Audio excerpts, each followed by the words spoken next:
Hey guys, how are you all? Welcome back to my channel. Today we will see what if Naruto husband of Tsunade Senju. If you enjoy then please like, share and do comments. Tsunade Senju was more than a little pissed. In all of the years that she had been alive she had yet to accomplish the things that she truly wished to do. Sure, she was a powerful kunoichi that could kick anybody's ass in all of the land of fire, but that isn't what she truly wanted.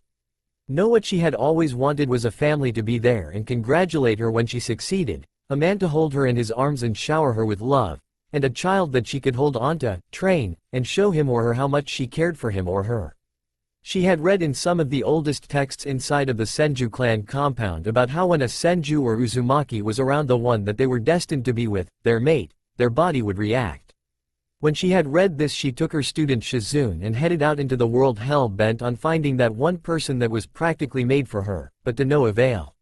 She walked through the land of fire, wind, lighting, earth, water, and almost all of the minor countries trying to find that one special person, but to no avail.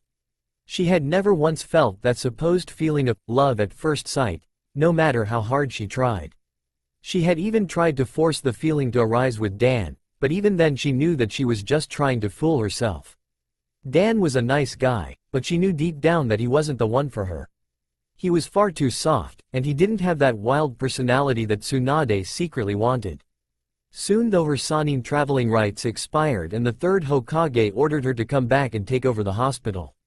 He had even promised to add a medical ninja training portion to the academy for people who wished to become medical ninja. Now she was stuck in her same routine.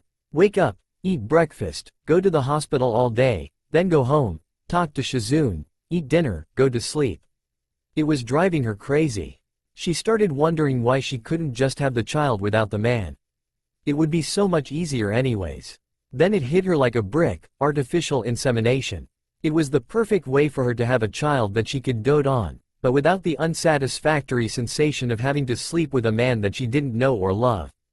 And like a gun she was off. Walking down the streets Tsunade had a lot to think about. I'm glad I can have my own baby now, giggle giggle. But who am I going to ask to donate their semen, so that I can become a mother? It can't be just anyone. They have to have all the quality of a good person, father, and also a highly skilled ninja. In that case it really narrows my choices down, doesn't it? The only men strong enough to even qualify are Kakashi, but he's a pervert with many other character flaws. Then there is Guy. No. There are far too many things wrong with him to ever be considered. The only two choices left that she would consider would be Asuma, and the Yodem Hokage. Asuma she considered family since he was her sensei's son, and the Yodem was currently in a relationship with the redhead whirlpool princess. Sighing in defeat, Tsunade decided she couldn't find someone to be the father of her children on an empty stomach, so ducking inside a local ramen stand to grab a bite to eat, when his search came to an end. There, putting down bowl after bowl after bowl of ramen, was the nine-tailed fox's host, and only other Uzumaki left in Konoha, besides Kushina, was Ken Uzumaki. He was not loved, but also not hated in Konoha. He had proven himself to the Hidden Leaf village and gained a fair deal of respect from the ninja portion of the village.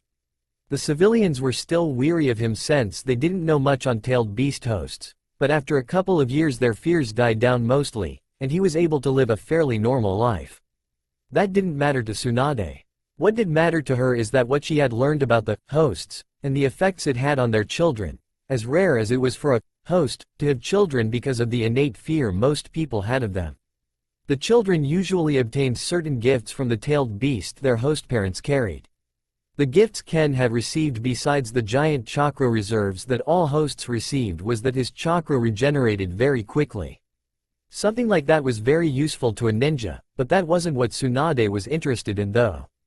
Ken had received a second gift from his jest that Tsunade knew would be able to keep her baby alive longer. That gift was his body's ability to regenerate. She had read reports on how he would receive injuries that would kill or cripple normal ninjas for life, but these injuries only kept Ken down for a week at most. Why didn't I think about this before? He is kind and humble because of the way he grew up. He is a powerful ninja, even without the Kyuubi's help. He's very handsome with large muscles, a rugged face and long unruly hair. But most importantly, his genetic material will benefit my baby the most in the long run. Now my baby will almost definitely survive a long life, even if he decides to become a ninja. All I have to do is convince Ken to give me some of his semen and I'll be a mother in 9 months, thought Tsunade, already fantasizing about her future child and all of the fun things that she was going to teach him or her. Sitting down beside the red-headed host, Tsunade cleared her throat. Hello Ken, my name is Tsunade Senju and I have come to talk to you on some very private and personal matters, spoke Tsunade, trying to sound as professional as possible about something that was completely personal. Ken, just noticing someone was beside him, looked up from his noodle to see one of the legendary Sannin speaking to him. Okay, what is it you need to speak to me about, Lady Senju? Was his reply. He liked to be as friendly as possible since it usually got people to warm up to him quicker. Tsunade, seeing no real way to make it sound any better, decided to just come out with it and see what happened. Ken, as you know, I am the last of the Senju clan and also single with no child. The single part doesn't really bother me that much since I have had time to deal with it. My problem comes in the fact that I have never had a child, and my one dream growing up was to have a big family. After my good friend Dan died, I gave up on ever having a family, but lately I have wanted to try again. That is why I have come to you, spoke Tsunade with a firm look in her eyes. Now Ken may not have been the brightest bulb in the pack, but to any man that sounded like a confession. Responding as quickly as he could, Ken tried to find out what she meant. Well, I hope you do have a family, since I too have also wanted to start a family, but with all the missions I take I doubt I will ever get the chance anytime soon. After that, Ken looked a little down. He knew that it would be hard to find a woman to love him, and to also bear his children. Tsunade noticed the downcast look and knew she had him just where she wanted him. Well, I believe we could find a way to help each other out then with our mutual family problem, spoke Tsunade with more pep in her step. She knew that she was going to get what she wanted, without a doubt. Ken, looking up and wondering where this conversation was going, asked, and how are we going to do that? Ken was starting to think that the Tsunade Senju, the woman that every man fantasized about, was going to ask him to have a one-night stand with him. Tsunade smiled, and then replied, have you ever heard of artificial insemination? It wasn't something that she personally liked, since it was sort of like the twisted experiments that her old teammate did, but she also knew that it was natural in a way, so she got over it. Shaking his head, no, Tsunade explained that by taking the semen and injecting it into the female egg, a child could be conceived even when hadn't occurred. The process wasn't that difficult, and after the egg that had been placed inside of the woman, it would grow naturally. After explaining the process, Ken decided that he would be more than happy to donate his sperm to Tsunade if she agreed to let him spend time with their son. Tsunade wasn't happy about that but agreed. She knew her child would have hated her for keeping away possible the only other relative they had. After they got done eating, they made their way to the hospital where she could implant Ken's seed into herself. When Tsunade got home, she saw Shizune making them something to eat. Tsunade kind of felt bad about Shizune, since she felt she was the one that had kept her from meeting the man that she would fall in love with just so she could take care of her in her depressed state. She also felt bad for making Shizune cook and clean as well, since she was terrible at that sort of thing. Hello Tsunade-sama. Where have you been? It is getting dark, spoke Shizune as she looked behind her to see her absolutely glowing teacher and friend. She had heard her teacher squeal about something this morning and then head out quickly. She was curious as to what it was that caused these effects. Guess what, Shizune, spoke Tsunade with the biggest grin that she had ever had on her face. It was actually kind of scary, which was the reason Shizune took a few steps back so that she didn't get caught in some bipolar attack. What happened, Tsunade? You left very early this morning and even skipped your shift at the hospital. The Hokage was contemplating sending Anbu looking for you, but I convinced him that if you had been captured there would at least be lots of collateral damage to the village, spoke Shizune with a sigh. There was more than one village that they had been kicked out of for because Tsunade got drunk and then started using her super strength recklessly. I had the best idea I have ever had this morning, and long story short, I am going to be having a baby, Tsunade practically squealed as she pulled a shell-shocked Shizune into a bone-crushing hug. Shizune looked like a deer caught in some headlights, while Tsunade looked like she was drunk with her overly happy face. Wait a second, Tsunade. Are you telling me that you ran off this morning and did that with some man you didn't even know, just so you could have a baby? Asked Shizune incredulously. She knew that her master had wanted a child of her own, as well as a husband, but she wouldn't have ever guessed she would have been willing to sleep with some random man, fight the rejection process of her Senju blood, just so she could have a baby. Of course not, spoke Tsunade with a small wave of her hand like that wasn't even worth mentioning. I used artificial insemination to get pregnant. This way I can choose the best mate whose DNA will benefit my baby the most, while I won't have to do that with him. Nor will I be forced to live with him either, spoke Tsunade like she had just tasted something sour.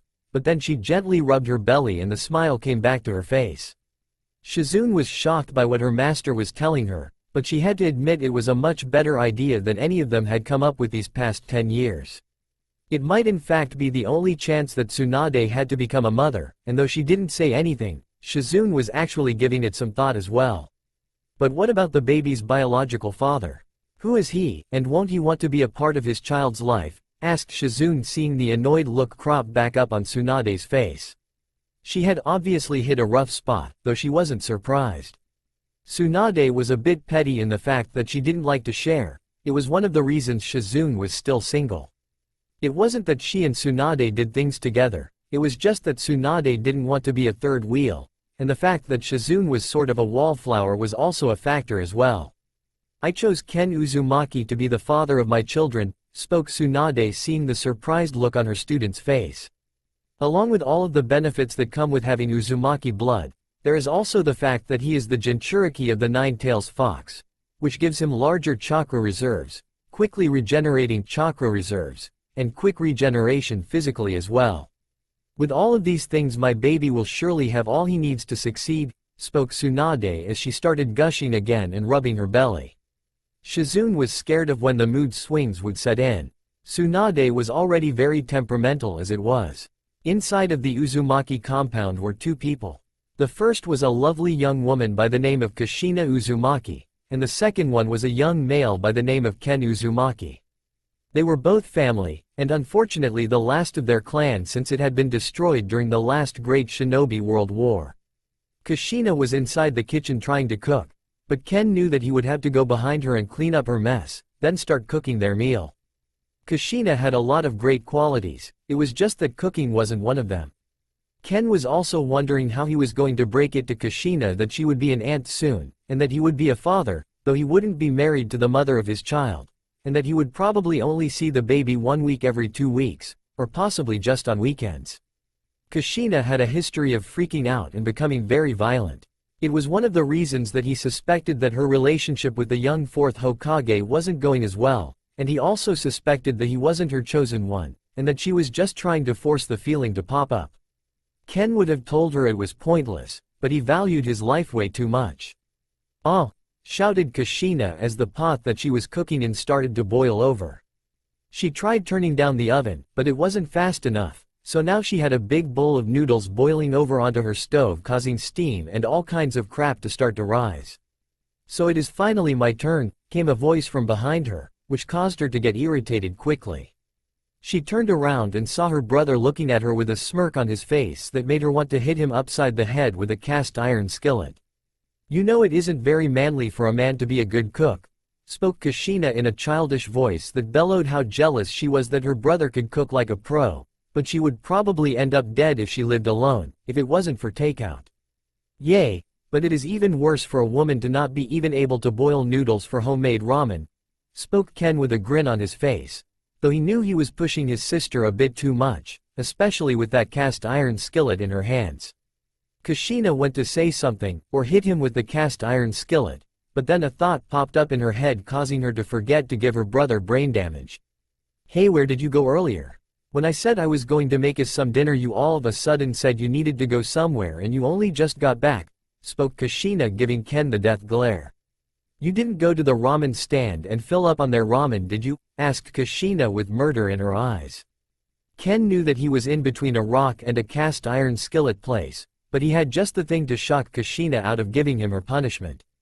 "Well, Kushina, Lady Tsunade sent for me, so yes, we did meet up at the ramen stand, but it was purely business," spoke Ken with his hands raised, showing Kushina he didn't want to die.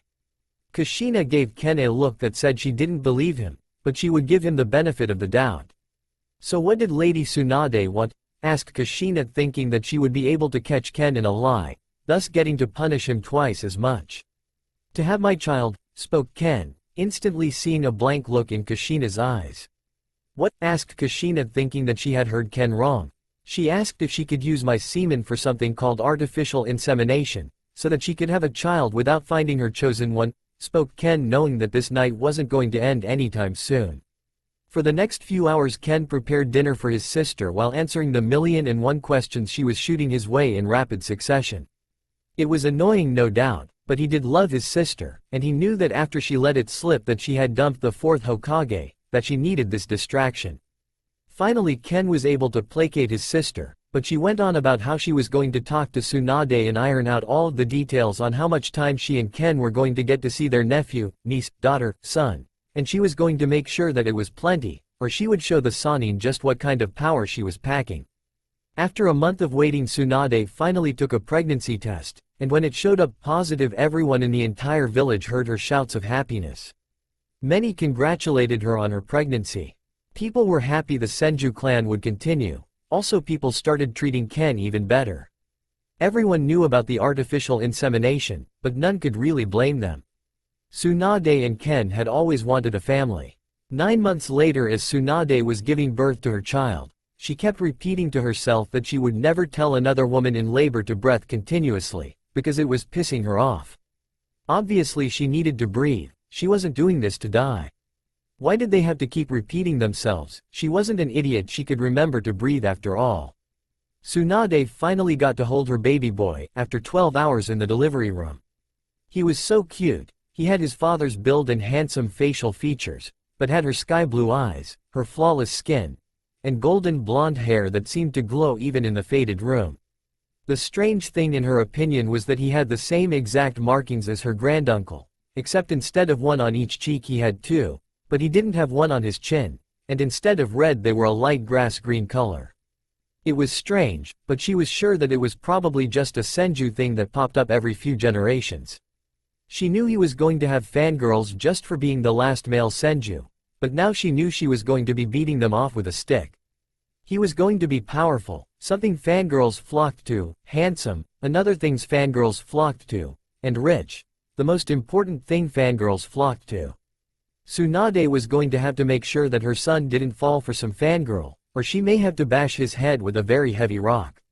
One of the nurses took her baby out of her arms and began to take his measurements and things like that. To everyone's shock, the space in front of the woman began to swirl right before a man with an orange swirled mask came out of it and killed the nurse, right before he caught the baby in his arms. Well, now I wasn't expecting this. I had figured all of the Senju would die with you, Tsunade, but I guess I was wrong, though I may still be right if you don't do as I say, spoke the masked man as he pulled his kunai out of the nurse's head and held it above Tsunade's crying baby. "Wait, don't hurt our baby," shouted Ken as he took a few steps towards the masked man, trying to think of anything that would save his baby from this man. "What do you want? I will give you anything. Just give Tsunade back out, baby," spoke Ken with tears forming in his eyes.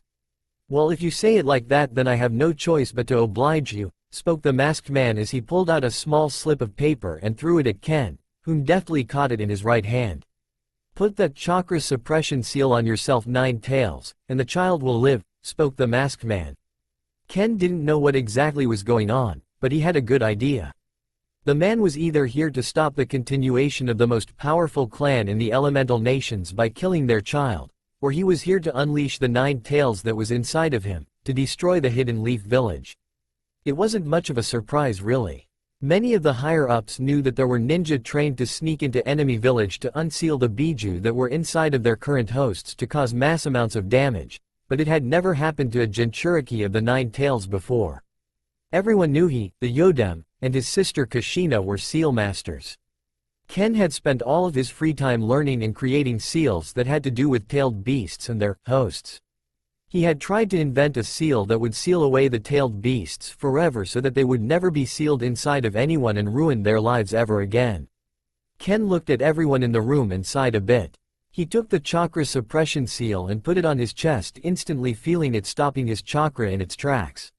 He looked over at the spiral masked man with hatred in his eyes right before he said, "Okay, I did as you asked. Now give Tsunade our baby back." Ken didn't know how he knew, but he did know that the spiral masked man was smirking. Ken's heart did sink when the man tossed the bundle that had his newborn son inside of up into the air, but when he turned around to watch the bundle fly through the air, a hand grabbed him and pulled him into some kind of twisting spiral before he was able to try and save his son. "Naruto!" shouted Tsunade, but she was strapped to her bed because the nurses were scared she would use her super strength on them. But luckily golden chakra chains came out of nowhere and wrapped around her baby before placing it on Tsunade's lap. Tsunade didn't need to look back because only one person had the ability to create golden chakra chains. After checking over her baby to make sure he was fine, she started shouting at everyone. "What are you all still doing here? Go tell the Hokage what has happened, and that he should prepare for an attack by an unknown assailant and the Nine Tails," shouted Tsunade, looking around at the people in the room like they were idiots. Inside of one of the forests that surrounded Konohagakure, a large puff of smoke appeared right before a giant nine-tailed fox came out with evil red eyes. Soon these eyes took on the shape of the Sharingan and the masked man grinned behind his mask like a crazy person. "Kyuubi, you obey me now. Go forth and destroy this pathetic village. Soon you and the rest of your kind will become whole once more and this world shall be mine," spoke the spiral masked man with a grin on his face. He watched with glee as the fox did as he ordered it to and began to run in the direction of Konoha. As Ken lay in the grass, he looked over at the giant nine-tailed fox rushing towards his home with one thing on its mind. He couldn't let it destroy the village. There was no telling what would happen to his son and Tsunade if they didn't have the village to protect them from the other villages. They would be taken and possibly used to create a new Senju clan in whatever village was able to get a hold of them. Instantly he channeled chakra through his body and dark red chakra chains shot out of his body and began trying to restrain the Nine Tails. Ken could only hope that the Hokage was getting rid of the masked man, because he couldn't restrain the Nine Tails and the masked man at the same time. The fourth Hokage, Minato Namikaze, just got done defeating the masked man and saw the Nine Tails trying to break free from dark red chakra chains. Minato knew who made those chakra chains and quickly began running in the direction they originated from until he came upon Ken Uzumaki, who was drawing a giant seal out of his own blood. "Ken, are you alright? What is going on? How did the Nine Tails escape the seal?" asked the fourth Hokage, not understanding what was going on. He was happy to see golden chakra chains starting to wrap around the Nine Tails, but he also felt a pang in his heart. "That masked man forced the Nine Tails out of me, and I am trying to draw an advanced seal that will seal the Nine Tails inside of the Shinigami, but even that will only last for a limited amount of time. The Nine Tails will eventually free itself, but at least nobody will have to suffer the life of a Jinchuriki for a long time," spoke Ken as he continued to draw the intricate seal that he had invented. It was based off another seal that the Uzumaki clan had invented that summoned the death god, but this one had a different purpose. "Do you need any help?" asked the fourth Hokage. "Yay, push as much chakra as you can into the seal, I'll do the rest," spoke Ken as he whipped some sweat from his brow. "Okay," spoke Minato. So Minato pushed as much chakra into the seal as he could. Then the death god appeared, after the Nine Tails, and finally took both of Minato's and Ken's lives as payment for holding the Kyuubi for 100 years. Ken tried to say only his life was up for sale, but Minato cut him off. "It's for the good of Konoha, and I'm the Hokage, so it's my job to protect this village even at the cost of my own life." After telling his guards that the third is Hokage again and to tell him everything that happened, the death god finally took his payment, and took both of their souls for all eternity. After everything was said and done, the village was safe once more. Tsunade wasn't in any shape to help the injured, nor was she going to let her little Naru-chan out of her arms after what just happened. So Shizune took her place and started healing everyone she could. Tsunade was let out of the hospital a couple of days later with baby Naruto. On her way to the Senju compound, she ran into Kushina. She was looking awful after the death of her brother, and her close friend the fourth Hokage, but she put on that fake smile as she walked up to them. "Hello Tsunade, how is Naruto-kun?" shouted Kushina as she walked up to them and looked into the bundle that was closely nuzzled against Tsunade's giant rack. She started making baby noises at her new nephew that her brother had at least been able to meet before he died. "He's fine, just on our way to the Senju compound to put him to bed," replied Tsunade as she watched Kushina make a fool out of herself. She still couldn't understand why people wanted to make those silly sounds and facial features when they looked at babies, but she couldn't say anything since she had been doing it ever since little Naru-chan had been born. "So do you think I can come over sometime and see my nephew?" asked Kushina with a shy look on her face. She would see her nephew, even if she had to beat Tsunade over the head to do it, but the least she could do was ask first. Tsunade thought about it. "I did promise Ken he could spend time with Naruto, and since he has passed on I guess Kushina can take his place in the deal," thought Tsunade as she looked over at Kushina. "Sure, why not, but you have to help take care of him from time to time," spoke Tsunade, liking the idea of having someone else to keep her Naru-chan protected in case some other village tried to kidnap him. "Okay, sounds good. Even though Minato wasn't my chosen one, he was still very close. So now I have a cute little boy to keep my mind clear of all those depressing thoughts," spoke Kushina as she gently took Naruto from Tsunade's reluctant arms and started to play with him as they walked over to their new home. It was a big thing when Kushina and Minato broke up. It wasn't that they weren't happy, it was just that Kushina wanted to save herself for her chosen one, since the Uzumaki were just like the Senju in that regard. So after a little talking and getting to know one another, Tsunade agreed to let Kushina live with her in the Senju compound. Kushina promised to teach Naruto the Uzumaki arts, such as Kenjutsu, Fuinjutsu, barrier ninjutsu, and water-style techniques. The Uzumakis were famous for their skills in the ninja arts as well as medical ninjutsu, but even Kushina was no match for Tsunade in that area. Tsunade already knew what she wanted to teach Naruto when he got a little older. First of all, chakra control. She hoped he got her naturally perfect chakra control. Then medical ninjutsu, and finally her signature super strength technique if possible. Though she did want to teach him her strength of 100 seal as well, as that would assuredly keep him from dying. She also had an ulterior motive for letting Kushina stay with her. She knew Jiraiya would come up with any excuse to stay at her house and try and spy on her while she bathed was changing. This way there wasn't anything he could teach baby Naruto that they couldn't teach him. It felt so good when she threatened to have Jiraiya arrested if he tried breaking into her house for any reason. Jiraiya was unhappy at how his teammate had treated him, and tried to assure her that he wouldn't try to turn her son into a pervert, but to no avail.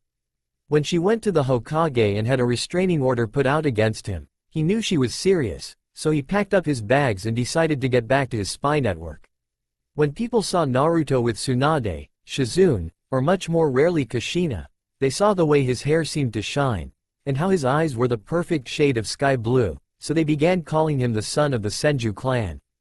The name became wildly popular and soon Tsunade began receiving requests for arranged marriages. "Don't they have anything better to do than try and sell their daughters off to my newborn son?" Tsunade yelled as she shifted through a rather large stack of mail, mostly about Naruto. Shizune and Kushina could only laugh at Tsunade's plight. It wasn't often that daimyo were sending marriage requests to people who were not royalty, but then again the Senju clan was like royalty inside of the Land of Fire, and was actually a recognized name in the government, so maybe it wasn't so crazy. For all they knew, daimyo were sending marriage requests for Tsunade when she was young and her parents simply destroyed them without her knowing. Tsunade was worried. The more popular Naruto became, the more other nations would take notice of him, if they hadn't already. She feared some crazed Iwa ninja was going to try and assassinate him, or a Kumo shinobi would try and kidnap him and turn him into a breeding factory, or even a crazed Kiri ninja would try to kill him thinking he may be a bloodline user like her grandfather with his wood-release Kekkei Genkei. That's why she had Kushina upgrade the Senju clan's barriers and also had someone with Naruto at all times. 5 years later, baby Naruto was running through the Senju compound at high speeds with an excited look on his face. He had always had way too much energy, which caused Tsunade, Kushina, and Shizune a lot of headaches, but they consoled themselves by saying it was a sign of someone with lots of chakra. "Shizune Nichan, guess what? Kassen said that today was the day she would start teaching me how to be a really strong ninja like you and Kassen." And Kushina Nichan, spoke Naruto with his overly excited childish voice. He couldn't wait to start learning how to be a powerful ninja like his mother, and it was driving him crazy not starting immediately. Looking down, Shizune saw her favorite little brother. He had grown much in his 5 short years of life. He was now about 3 foot 10 inches tall. He was fairly tall for a boy his age, and about 50 pounds. His eyes still shined with pure happiness, and just looking into those eyes made her smile. Running her fingers through his chin-length hair that was still as bright as the day he was born, Shizune said, "Well, if she's going to teach you, then so am I." Naruto was about to explode when he heard Kushina come from behind him and say, "Then that makes 3 of us." Outside in the training ground, Tsunade was standing there ready to start teaching her son about how to be a ninja when she saw him and his 2 Nichans coming out of the house. She sighed a bit knowing that they were going to want to teach him as well.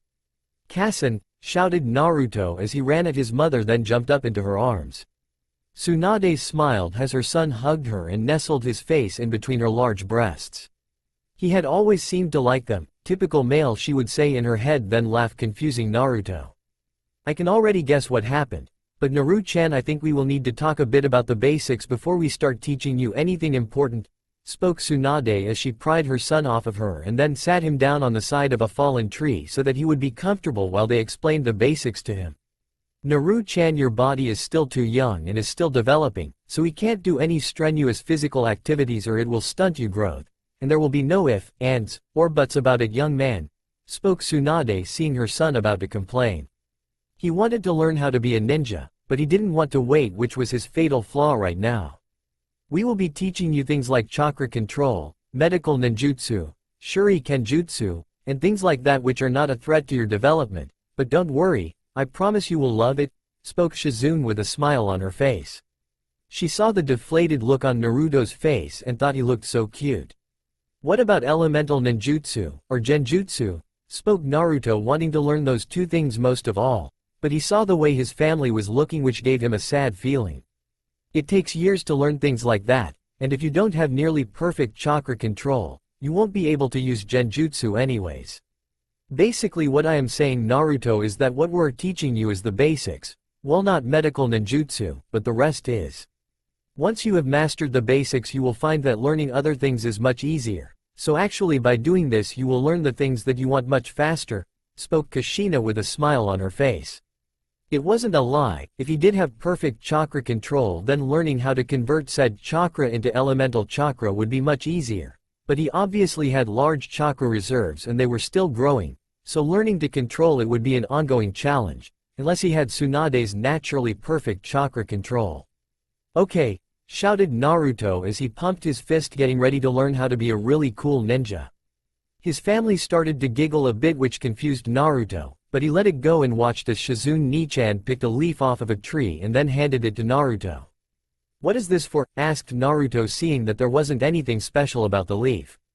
"The first step in learning chakra control," spoke Tsunade with a scary look on her face that made Naruto gulp a bit. After a long day of training, Naruto had gone up to his room and had fallen asleep almost as soon as his head had hit the pillow. He had learned so many new and interesting things today that it had amazed his young mind, and he found that his mother and sister's constant praises of his abilities to be a great added bonus. Down in the dining room sat Kushina, Tsunade, and Shizune, all with shocked expressions on their faces. They had never expected what they had just seen to happen. Naruto's chakra control was amazing, and he had a natural grasp on it as well. His chakra reserves were huge for someone his age, so they had suspected that it would take a while for him to master the leaf balancing exercise, even with the natural skill Uzumaki and Senju were born with. But Naruto mastered the leaf balancing exercise in 10 minutes. Kushina and Shizune were speechless, while Tsunade's brain went on autopilot and started teaching him how to tree walk. When Naruto was quickly learning how to do that, they had all been just so shocked they were unable to speak and just kept watching Naruto get further and further up the tree with every try. Soon after only an hour of practice, Naruto had mastered that exercise as well, so for the rest of the day they taught him water walking and kunai balancing. They were quickly seeing that chakra control wasn't a problem for Naruto regardless of his large chakra reserves. "I still can't believe it, and I saw it happening with my own 2 eyes, spoke Shizune as she looked at the table with a blank stare. Her mind was going through 1,000,001 different things at once, like all of the possibilities that were open for Naruto. Chakra control was the thing she was sure would hold him up, not anything else, since Senju and Uzumaki were known for their natural skills, but it seemed that she was wrong. It was like a sixth sense to him. I actually wish I had the Byakugan now because I am sure there is something going on with his chakra circulatory system that is allowing Naruto to control his large chakra reserves like that," spoke Kushina, slightly jealous since chakra control had always been a problem for her and her brother, though shape manipulation was second-natured to them because of their Kekkei Genkai. She was thinking of all the things that Naruto could learn now that they knew he was a natural with chakra control. He could learn medical ninjutsu like Tsunade had always talked about, though her and Shizune had never believed he would be able to do it because of his chakra reserves. Learn her super strength technique, how to create chakra chains, the strength of 100 seal, and so much more. Kushina absent-mindedly thought about all of the skills that they had that required almost perfect chakra control. I think Kushina is onto something. I will call a Hyuga to look over Naruto tomorrow because with his reserves he shouldn't be able to control chakra that well. I need to know if there is some kind of defect or mutation going on with his chakra system that could be dangerous in the future," spoke Tsunade, though she was thinking that if it was a mutation, and not lethal, then it could be a major bonus. It was like how Kekkei Genkai were formed, but instead of mixing two elements together, he would be born with large chakra reserves and an easy way to manipulate chakra. Much better than some Kekkei Genkai in her opinion since those two things were what all ninja wished they had. Do you think that is wise, Tsunade? I mean the Hyuga would almost undoubtedly tell the elders of the Hyuga clan. Then as you know the gossip would spread from there? There is no telling what damage this could do to the Senju reputation or to Naruto's reputation, spoke Shizune with a raised eyebrow. There were ways to examine the chakra system with medical ninjutsu, but it was long and tedious, and Naruto's attention only lasted so long before he started getting bored and would start trying to get away. While a Hyuga could do it quickly, it wasn't as discreet as they would want it to be. I am sure that I will be able to convince Hiyashi to keep this discreet, plus that prick owes me. If it wasn't for me his wife would be dead because of complications with his daughter Hinata, and possibly his only heir. I am sure he will have a second child regardless of the risks as it is a Hyuga tradition to have two children and then choose whichever is the best to lead their clan, spoke Tsunade, obviously having problems with the Hyuga traditions, but it was law that the clans may practice whatever traditions they wished so long as they didn't threaten Konoha, since it was the pact they made when they first formed Konoha. Well, I guess if you put it that way then it should be fine. I just hope that there isn't anything wrong with little Naru-chan, spoke Shizune as she took a sip of tea thinking about how devastated she would be if her little Naru-chan was sick or injured. I bet he has some super cool power that lets him manipulate chakras super easy. If he could pass that on then the power his descendants would have is almost unimaginable. Who knows what ninja would be able to do with perfect chakra control and monstrous chakra reserves, spoke Kushina, always being the optimistic one in the group. She knew there was nothing wrong with Naruto. Everything in his family pointed towards a perfectly healthy, yet extraordinary child with endless potential. The son of a pure-breed member of the head family of the Uzumaki clan, a direct descendant of the first Hokage and super-powerful mother who had pure Uzumaki genes as well, and of course whatever factor the Nine Tails would play as it obviously would being sealed inside of Naruto's father. Alright, it is settled then. I will call Hiyashi over tomorrow so that he can look over Naruto. And if there is nothing wrong then all will be good, if there is something odd then we will have to tackle that in the morning. Right now I am so mentally exhausted that I just want to all asleep, spoke Tsunade, thankful for having Kushina and Shizune to talk to. She would never be unhappy so long as she had Naruto, but it was nice having some more adult conversation than the ones she had with her 5-year-old son. She, Shizune, and Kushina all went to bed after that with thoughts of tomorrow on their minds. Naruto was practically jumping out of his skin as he ran out onto the training ground with his mother and 2 Nichans. They had taught him how to levitate a leaf over his head, though that wasn't all that great, and walk up trees like he did the ground, that was awesome, and how to walk on water, which was amazing. Now he could go fishing anywhere he wanted. He didn't notice that they looked like they were waiting on something though, which was a bit annoying for a 5-year-old who wanted to learn something new like he had the other day. Don't worry Naru-chan. Once Hiyashi looks over you, we can begin training, I promise, spoke Tsunade as she looked down at her son who looked like he was about to explode. She was thinking about testing for ADHD since he never seemed to be able to slow down, but she just figured it was another side effect of all that chakra he had that was just waiting to be burned into fuel for Naruto. Hiyashi Hyuga had very long, brown hair, and featureless white eyes like all members of his clan. He was wearing very traditional, loose-fitting robes with a long-sleeved, brown haori. Naruto thought that he looked like a girl, but his mother had taught him that saying things like that got him a timeout, so he kept his mouth shut.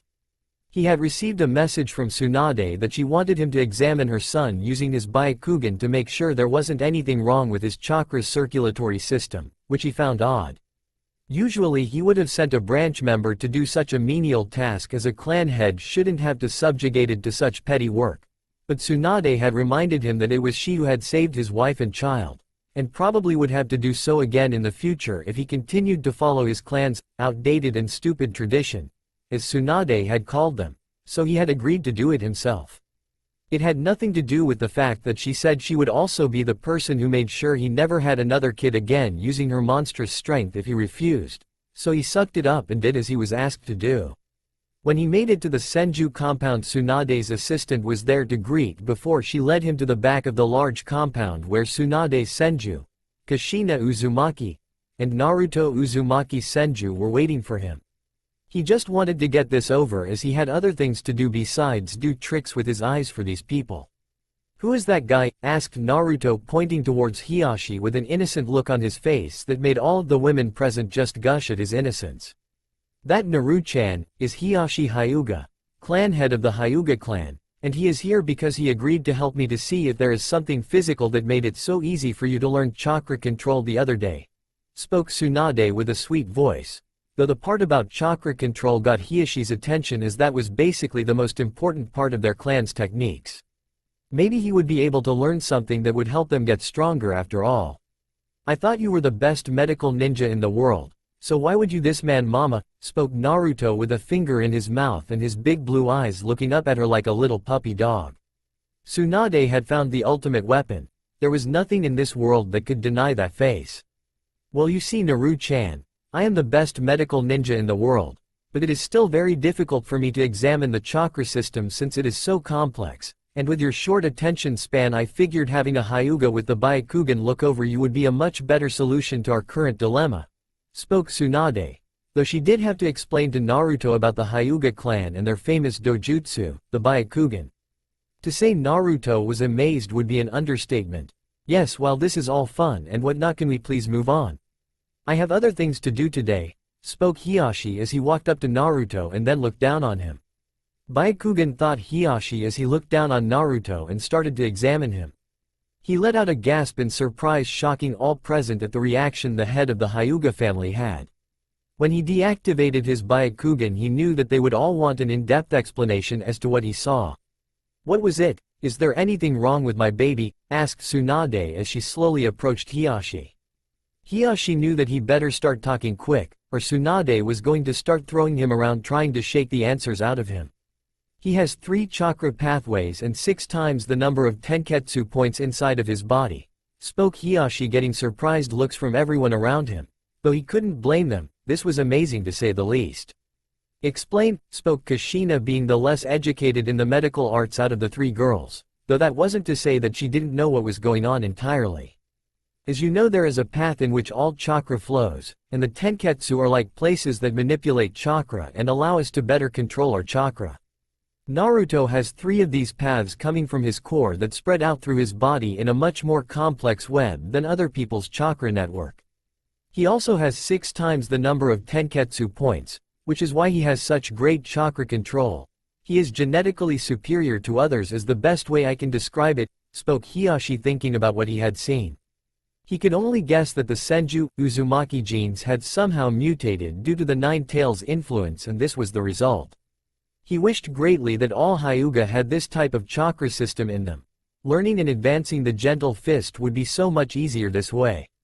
After that, Hiyashi and Tsunade along with the other girls continued to discuss what had happened until Hiyashi left, though even then the girls continued to talk about what had happened.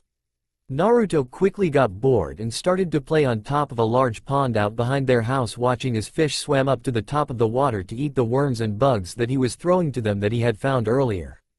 "What should we do, Tsunade? If what Hiyashi said is correct, then chakra control should be a breeze for him, and with Kushina's chakra materialization bloodline limit shape manipulation should be a breeze as well," spoke Shizune, just trying to imagine a way for Naruto to train that wasn't exceedingly easy for him. He would be naturally gifted in all ninja arts because of his heritage, his chakra control would be a breeze, and he was naturally strong and energetic, so there really wasn't a field in which Naruto should have any real difficulties, besides possibly advanced genjutsu. We are going to focus on the basics, spoke Tsunade, whose brain was on autopilot again. We will teach him all of the chakra control exercises that we know, all of the shape manipulation exercises that we know, how to convert chakra into medical chakra, and then we will fill his brain with facts. That means we will teach him anatomy, algebra, anything he will need to know to become a medical ninja, while he will also need to learn everything from basic math, science, history, geology, to the high learning areas so that he will not miss anything. We will also need to drill things like chakra theory into his head so he will know more about what chakra is instead of just how to shape it, spoke Tsunade as she pulled out a piece of paper and looked at it. Once he has mastered shape manipulation and chakra control, I will teach him my strength of 100 seal. That way he will be able to manifest it before he even graduates from the academy, and it will not get in the way later on, spoke Tsunade as she put the paper back in her pocket. The thing we must make sure of is that we don't tell anyone of his skills. The other villages will not hesitate to assassinate him if they found out that he is a genius, spoke Tsunade with some hesitance in her voice. We should also teach him things like how to make poisons, and we should also start building up his immunity to poisons. I know that Suna is the ones who usually use poisons, though Kiri is a close second, but this is the ninja world and anything can happen, spoke Shizune, already plotting out a schedule in her brain on how to strengthen Naruto to poisons as much as possible without making him to sick most of the time. We can't forget Shuri Kenjutsu either. It is a basic shinobi skill, and the sooner he learns how to use kunai, shuriken, and senbon the better. It will also help him with his anatomy and vice versa, spoke Kushina, already thinking of ways to help Naruto get stronger without pushing him too hard. He already had so much on his plate, and learning the mental stuff with all that energy was hard. She knew that for a fact, so she knew that they would have to go easy on him a bit. Alright, we all know what we need to do, and since Shuri Kenjutsu will help Naruto physically without putting too much strain on his body, we can begin teaching him that as soon as possible as well. Shizune, you had better use only the weakest of poisons on Naru-chan until he has a good immunity, or else. And I will stick with his chakra control and shape manipulation. The rest of the stuff we will alternate doing, as he will probably end up hating whoever it is that would be forced to teach him all of that by themselves, spoke Tsunade, knowing how being still was the last thing that Naruto would ever have on his mind. Even as a small baby, his legs never stopped kicking and his arms never stopped flailing around. Yes, ma'am, spoke Shizune as she gave a salute to Tsunade with a grin on her face.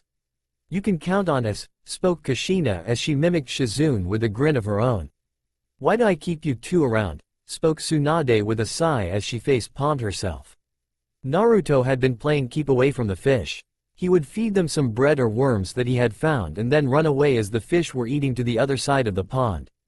It wouldn't take long for splashing to start happening and then moment under the water to start coming in his direction.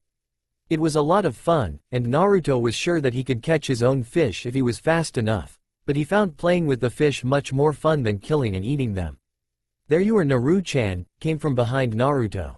He looked back and saw his mother and two sister figures looking at him from the bank, which caused him to smile. Are you guys all done talking? Asked Naruto with a happy tone. Finally they would start teaching him something cool like they had yesterday.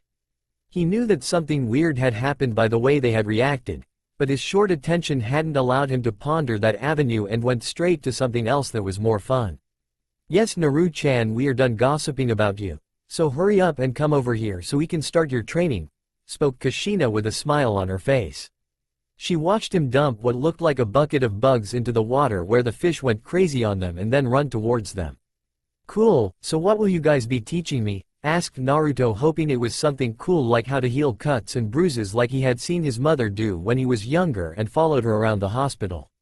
Naruto had never been a patient in a hospital. His mother told him that he healed too fast for that, and after some of the things that he had seen, he was very happy about that. Tsunade, Kushina, and Shizune were all very lucky that Naruto had never seen something like a fire jutsu before, or else they would never have been able to wrangle in his attention. Yes, Kushina-chan will teach you Shuri Kenjutsu, Shizune-chan will teach you about poisons, and I will keep teaching you chakra control as well as shape manipulation. We are also going to have to start improving you educations, spoke Tsunade, seeing how happy Naruto was, until that last bit. Naruto hated to sit down and learn, but Tsunade had an idea on how to fix that. Don't worry Naruto, we are also going to teach you how to be stealth like real ninja, as well as how to use those weak, but useful academy jutsu, but only if you are good. Let's just say that learning jutsu is a type of reward for doing a good job, spoke Shizune with a smile on her face. She knew just how to get Naruto's attention without using force. Yay, and if you are really good I will teach you my super strength technique will make you so strong you could break a mountain with your bare fists, spoke Tsunade, hoping to get Naruto really excited and malleable for his future education.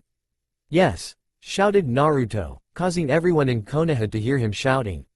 Naruto had grown a lot in the past 3 years. His body had gotten more muscular and well-defined, while his body got bigger.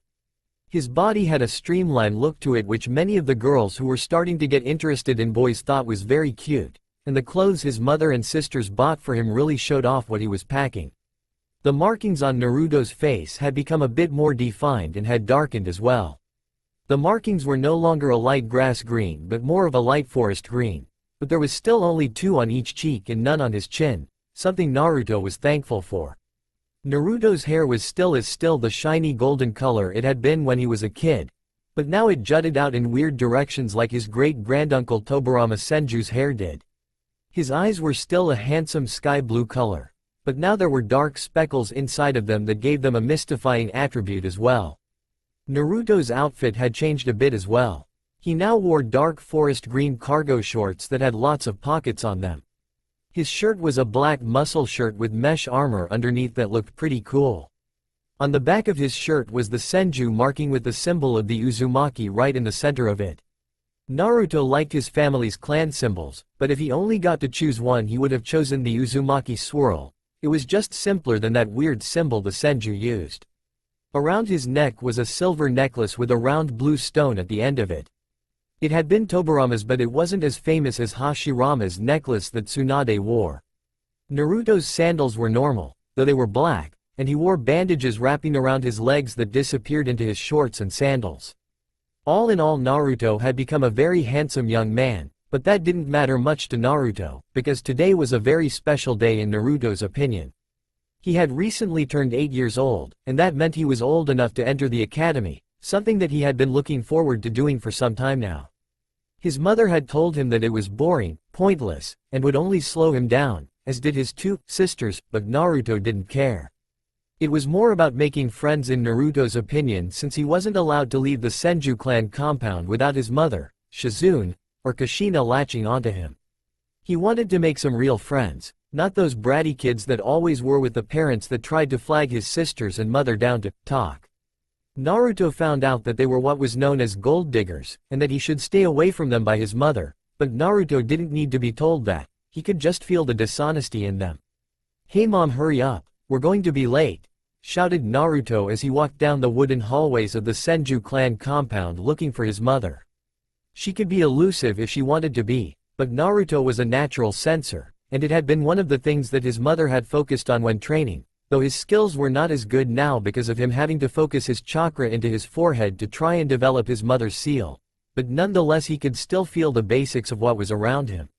"Since when did you start rushing me, young man?" came a voice from around the corner. Her voice wasn't angry or anything like that, and it even had some playfulness in it, but Naruto had seen what his mother was capable of when he was younger. While they were out in the market, some weird guy had tried to hit on her and she punched him through a wall. After that Naruto knew that his mother was truly a woman to be feared. When Naruto turned the corner he saw his mother all dressed up in her favorite green outfit that showed the world how much she used to gamble. Naruto wanted to sigh knowing his mother's antics, but he was happy that she had given up gambling.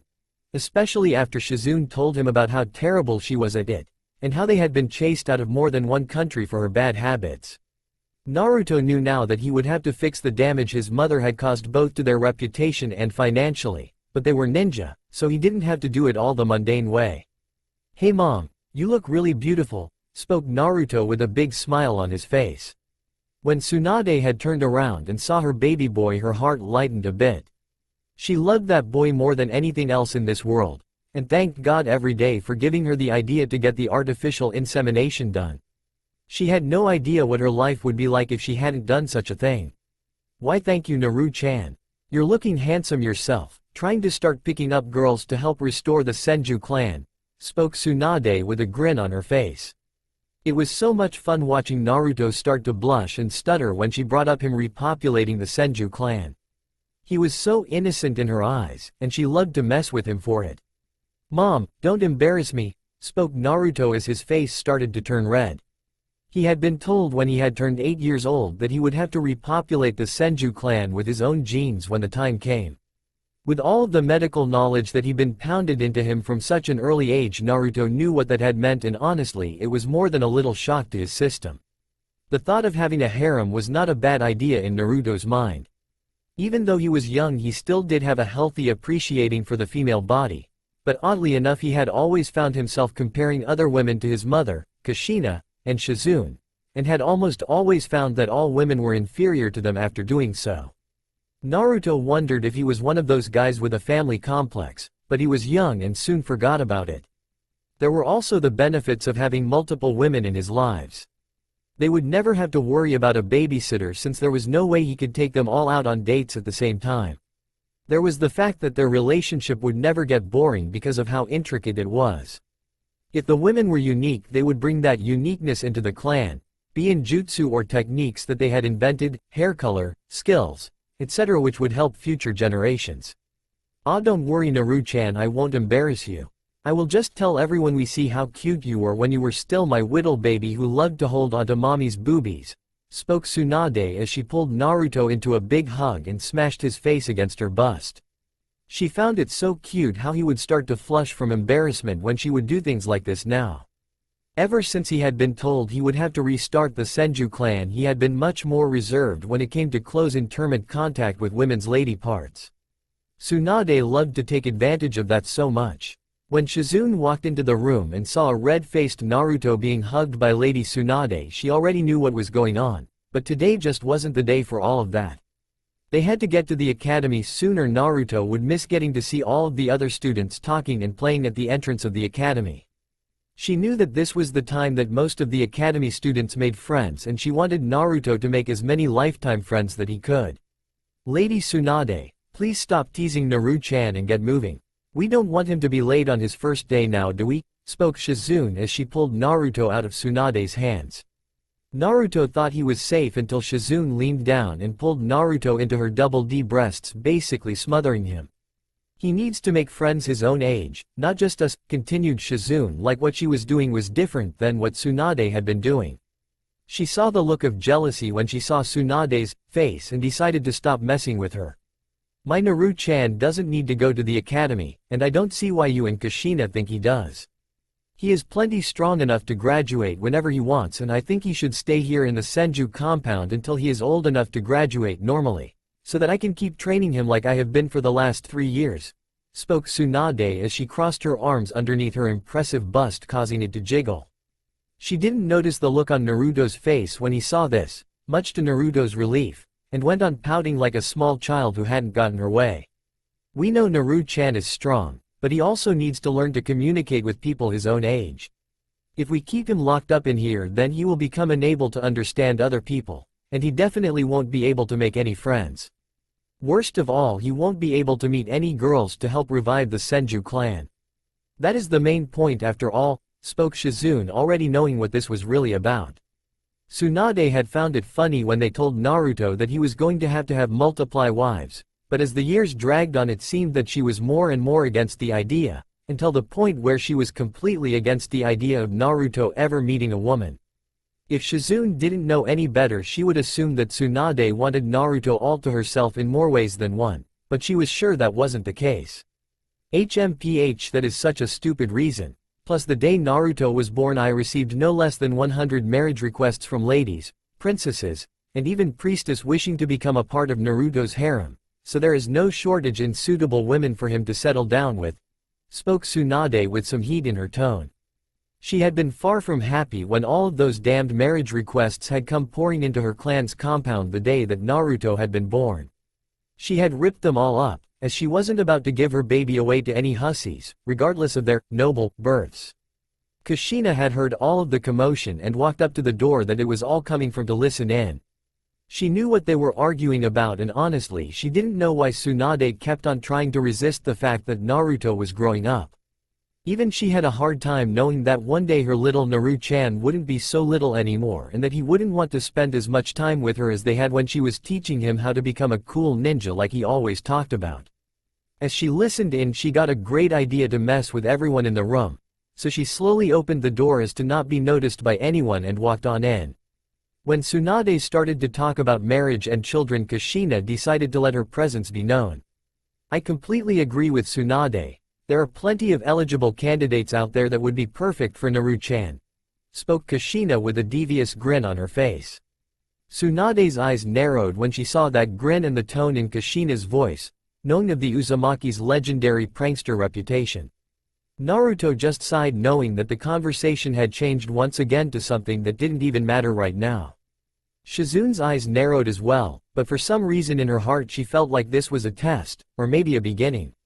She had always felt that the relationship they all felt with one another was slowly changing, and that this might be the revealing moment of something deeper that they had all ignored. Yes, you see, Shizune, there are plenty of women out there that would be able to give Naru-chan strong ninja children, spoke Tsunade, keeping an eye on Kushina, whose grin only seemed to increase after every word she said. She could feel something that was going to get her all angry about to happen. Of course, I am here, aren't I? With me here, then we will never have to worry about Naru-chan having strong children because our children will always be the strongest, spoke Kushina as she pulled Naruto out of Shizune's embrace and into her own double E-cup breasts that started to smother a red-faced Naruto. She loved the innocent look on his face, and in the back of her mind she wanted to corrupt him into something even dirtier. What? You will not lay even one single finger on my Naru-chan, shouted Tsunade as she jumped out of her chair, knocking over the table that she had been sitting against. As the table hit the ground, only the grinning face of Kushina was present, along with the shocked face of Shizune, the rage-induced face of Tsunade, and the embarrassed look on Naruto's face. Oh, and why not? I am from a powerful clan that would surely give Naruto very strong children. I have tons of life force, so giving birth to any number of children that he would want isn't a problem. Plus I am a strong and feared kunoichi all around the world. As far as I can see, I am the perfect woman for Naruto to have in his life, spoke Kushina. Her voice oddly held a hint of anger to it. Either Tsunade didn't notice this, or she simply didn't care, but one thing was for sure: she wasn't about to lose her baby to this red-headed temptress. Huh, you feared? I have had platoons of ninja running away once they heard my name. You're nothing but a second-rate kunoichi when compared to me, spoke Tsunade as she walked up to Kushina and shoved her larger bust into Kushina's large bust, causing the woman to give Tsunade an annoyed look. And I am much more endowed than you could ever hope to be, spoke Tsunade, knowing that usually ended all arguments that any woman had ever had with her. It seemed that bust sizes were like badges of honor to women that they showed off, but for some reason got mad when a man commented on them. Kushina was mad, no doubt about it, but she was clever as well. She knew how to get back at Tsunade for sure. Wow, that is a bold statement there, Tsunade. It almost sounds like you are saying that the only woman good enough for Naruto is you, spoke Kushina with a grin on her face. It also sounds like you're getting jealous even though you're his mother. What, do you have some kind of thing for your own son? Asked Kushina with a strained smile on her face as her hair started to flail around behind her, causing it to look like 9 red tails moving all about. Tsunade was shocked and angry all at the same time. Her face contorted into one of anger as a blood vessel bulged out on her forehead. It was taking all of her restraint not to knock Kushina out with one of her famous super punches, but she knew that resorting to violence would basically mean she was admitting defeat. Look at this, never would have expected the supposed princess of the land of whirlpools and the last of the illustrious Uzumaki clan to have a thing for children. Maybe I should call the Anbu and have them arrest you for attempted pedophilia, spoke Tsunade, though the bulge was still visible on her forehead, and her face was still contorted into one of anger. Kushina's hair started to flail about even more than usual at such an insult, but the sickly sweet smile never left her face. Well, at least, But before Kushina could say anything, a red-faced Shizune cut across her, knowing that this wasn't going to end well for anyone if she let it continue like this. I want you two to know that Naruto went on ahead to the academy. He didn't want to be late, and he was having a hard time not passing out from having his face smothered by your large chest areas, spoke Shizune, knowing that this would snap them out of their pointless bickering very quickly, though that didn't mean she didn't want in on the argument as well. What? Shouted Kushina and Tsunade as they turned around to look at Shizune with shocked looks on their faces. When they started to look around, they saw that it was true that Naruto wasn't in the room anymore, so he must have left without them. The village was going through a rough time with the destruction that the nine-tailed fox caused and the shortages the Third Great Shinobi World War had caused as well, but even still the people were happy, the children were running around laughing, and the businesses were booming. All in all, life in the Leaf was pretty good. Naruto had left his house knowing that his mom and his sisters could argue for hours on end, and he didn't want to be late for his first day, so he kind of ducked out when nobody was looking. It really wasn't that hard, since when his mom and sisters argued they zoned in on the other person, and nothing short of the Hokage yelling at them could get them to stop until they were done arguing about whatever it is that they were arguing about. Naruto shook his head a bit when he thought about his mother and sisters fighting. They really knew how to fight amongst themselves, and on more than one occasion he had to train himself while they argued about what was the best way to train him. It was kind of ironic, really. "Hey look, it's a mutt," came a high-pitched voice that was obviously from a kid. "Shut up, he isn't a mutt, you jerk," came another voice from one of the alleyways that the first voice came from, though this one was a bit deeper than the other one. "He was talking about you, dog boy," came a sneering voice in the same area as the first two voices that sounded like he was trying to breathe through his nose while he talked. "I'll kick your butt," came that same voice, which Naruto was starting to think was some kid on his own. "Huh, I would like to see you try," came a fourth voice from below. "Let's get this over with. I'm tired of messing with this first-year wannabe, so let's teach him a lesson and get back to the academy," came a voice that sounded older than the other ones before a course of agreements followed it. Down in the Allies, today had seemed like it would be a good day for Kiba when he woke up. His sister didn't make fun of him, and his mother had made his favorite breakfast, which was basically a wide assortment of meats that he absolutely loved. His mother was going to walk him to school, but some of the dogs got into a fight over territory, and Kiba wasn't interested in letting his sister walk him to the academy, as she would surely do something to embarrass him, so he had ducked out when she went to go check on the animals in their clinic. Kiba wore blue ninja sandals on his feet with no bandages wrapped around his legs like many others did. His skin tone was tanned from being outside so much, and he wore a tanned long-sleeved shirt on top of mesh armor. His shorts were a faded gray color that had two large pockets under the normal pockets on the sides of his pants. He had two marking of his clan on his cheeks and had black eyes that were in the form of slits. His hair was a light brown color that jutted out in every direction, wrapping up the overall feral look he seemed to be aiming for. Kiba had been shocked when one of the dogs decided to follow him to the academy, since none of the dogs had bonded with him yet. It was a focus point of his sister Hannah's jokes, especially about his smell, saying things like not even the dogs want to be around him because of his rank. Kiba had always gotten mad because he did take good showers so that he wouldn't smell bad. He had happily allowed the dog to take him, which was about up to his chest area, though that wasn't any surprise being Kiba was only 8, but if anyone didn't know, the dogs of the Inuzuka clan got huge, even bigger than normal people, so it was safe to say that this dog was still young. He had run down the streets of Konoha after he left his clan's district and went straight for the academy to go see all of the potential rivals that he would have for the next 4 years. He had cut through the back alleyways to get there faster, but had run into Ryuju and his band of misfits who were in their 3rd years, and Ryuju being in his final year.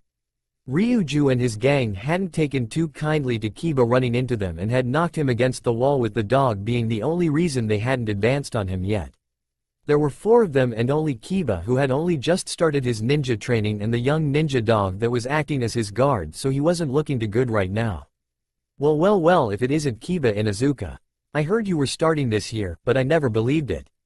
Who would let a runt like this in the academy is beyond me, spoke Ryuju as he advanced on Kiba, who was backed up against a wall with a worried look on his face. "Hey, you better shut up, I am not no runt. I am an alpha," shouted Kiba as he puffed up his small chest to exert his dominance, but they just laughed at his petty attempts at showcasing. "Look at this little brat, he has a dog's brain," spoke one of the members of Ryuju's gang as he pointed at Kiba and began to laugh at him along with the rest of the gang. "Shut up, and stop insulting me and my clan," shouted Kiba, feeling his anger getting the better of him. He was brash as hell, there was no denying that, but even he knew when he was outmatched. "Or what will you do, dog breed? Gonna bite me to death or something?" asked another one of the members as he started to make some motions like a dog chewing on his arm before laughing again. Kiba was only a kid, and being bullied like that really hurt him deep inside. Tears started to form in his eyes, and there was no doubt that Ryuju and his gang were going to take advantage of that. "Look boys, he is about to start crying. What a pussy cat. Gonna go home to mama and cry a river of crocodile tears. Ha putty cat," laughed Ryuju as he pointed at Kiba and laughed so hard he nearly fell to the ground. By now Kiba was having to fight back the tears as he was surrounded by these bullies and forced to listen to them as they insulted him and what he stood for. He wasn't going to have this, so he closed his eyes and ran forward, hell-bent on teaching them a lesson. "Ah!" shouted Kiba as he charged forward and took a swipe at one of the boys, cutting into their arms, though there was little damage since Kiba's nails were not very long or sharp yet. He quickly turned around and delivered a punch to Ryuju's surprised face and tried to hit him again before he was blindsided by another boy and knocked to the ground. When he was on the ground, another boy kicked him in the head, dazing him. Off to the side, two of the boys were keeping the ninja dog occupied so it couldn't help Kiba. "You little bastard," spoke Ryuju as he reached up and felt under his nose. When he lifted his hand up and saw red on the ends of his fingertips, he knew that Kiba had busted his nose, and he couldn't let word that a first year had harmed him or he would be the laughing stock of the academy. "What should we do with him, Ryuju?" asked another one of Ryuju's cronies as he held Kiba down so that the boy couldn't get back up to defend himself. "I am going to turn this little brat black and blue, and if he ever breathes a word about busting my nose I will skin him alive," spoke Ryuju as he knelt down and started to wail on Kiba's back and head with heavy punches. Up above on the roof, Naruto watched what had happened and was appalled at the sight of four older kids beating up another kid just because he had accidentally bumped into them. Naruto really didn't want to get into any trouble, and he really didn't want to be late for his first day at class, but he couldn't leave this kid to get his ass handed to him like this. It would ruin his time at the academy, and if he was looking forward to it like Naruto was, then it would be a complete bust for him if this were to continue. Naruto took a deep breath before jumping off of the roof and down into the fray. He felt it odd that none of the other students had decided to use wall walking to get to school, but figured they wanted to savor the moment and had gone slow to get to the academy. Down in the allies, Ryuju had already hit Kiba 5 times when a hand caught his own. Ryuju was going to beat the crap out of anyone who was trying to stop him, but was shocked when another hand grabbed him by his belt and picked him up only to slam him back on the ground in some strange reverse slam attack. Ryuju's gang was shocked when they saw a blonde-haired boy just suddenly appear from the sky. They were even more shocked at how fast he moved, leaving them no time to tell their boss of the threat. They almost wet themselves when they saw how strong the boy was when he slammed Ryuju into the ground behind him. "Hey, you guys should stop all of this bullying stuff or we are going to be late for our first day," spoke Naruto like these 4 boys actually cared about the academy. Ryuju had already failed twice, which left him bigger and stronger than the other kids, but now that didn't seem to be working to his advantage. "I don't know who you are, but if you attack the boss then you attack the gang. Let's teach this brat what happens when you cross us," shouted one of them as he and the other 3 lackeys charged Naruto. Kiba was in pain as his back was surely bruised from the beating he had taken, but that didn't mean he hadn't seen what the blonde-haired boy had done to Ryuju, which had really shocked him. He hadn't thought that anyone their age would be able to take him on alone, yet this kid seemed to be able to do it with ease. When Kiba saw the other group start to attack Naruto as a group, he tried to get up, he really did, but his arms started to shake, causing him to fall onto the ground completely useless. He was going to shout at the kid to run away and save himself, but to his shock the blonde kid didn't even seem worried about them. Naruto remembered what his mother had told him when he was a bit younger. She had said that he was stronger than other kids his age and many who were much older, calling him a natural genius, but with the skill came responsibility. He was supposed to know how to control his power and not hurt his allies even if they were giving him a hard time. Naruto had never really thought about that until now. When he had slammed that big kid so easily, he realized that maybe his mother had been right about him being too strong to naturally fight kids his age and maybe a bit older, so when he saw the oncoming group he realized that he would have to actively hold back when fighting them. The first boy was a heavy-set boy with black hair and large hands who tried to tackle Naruto head-on.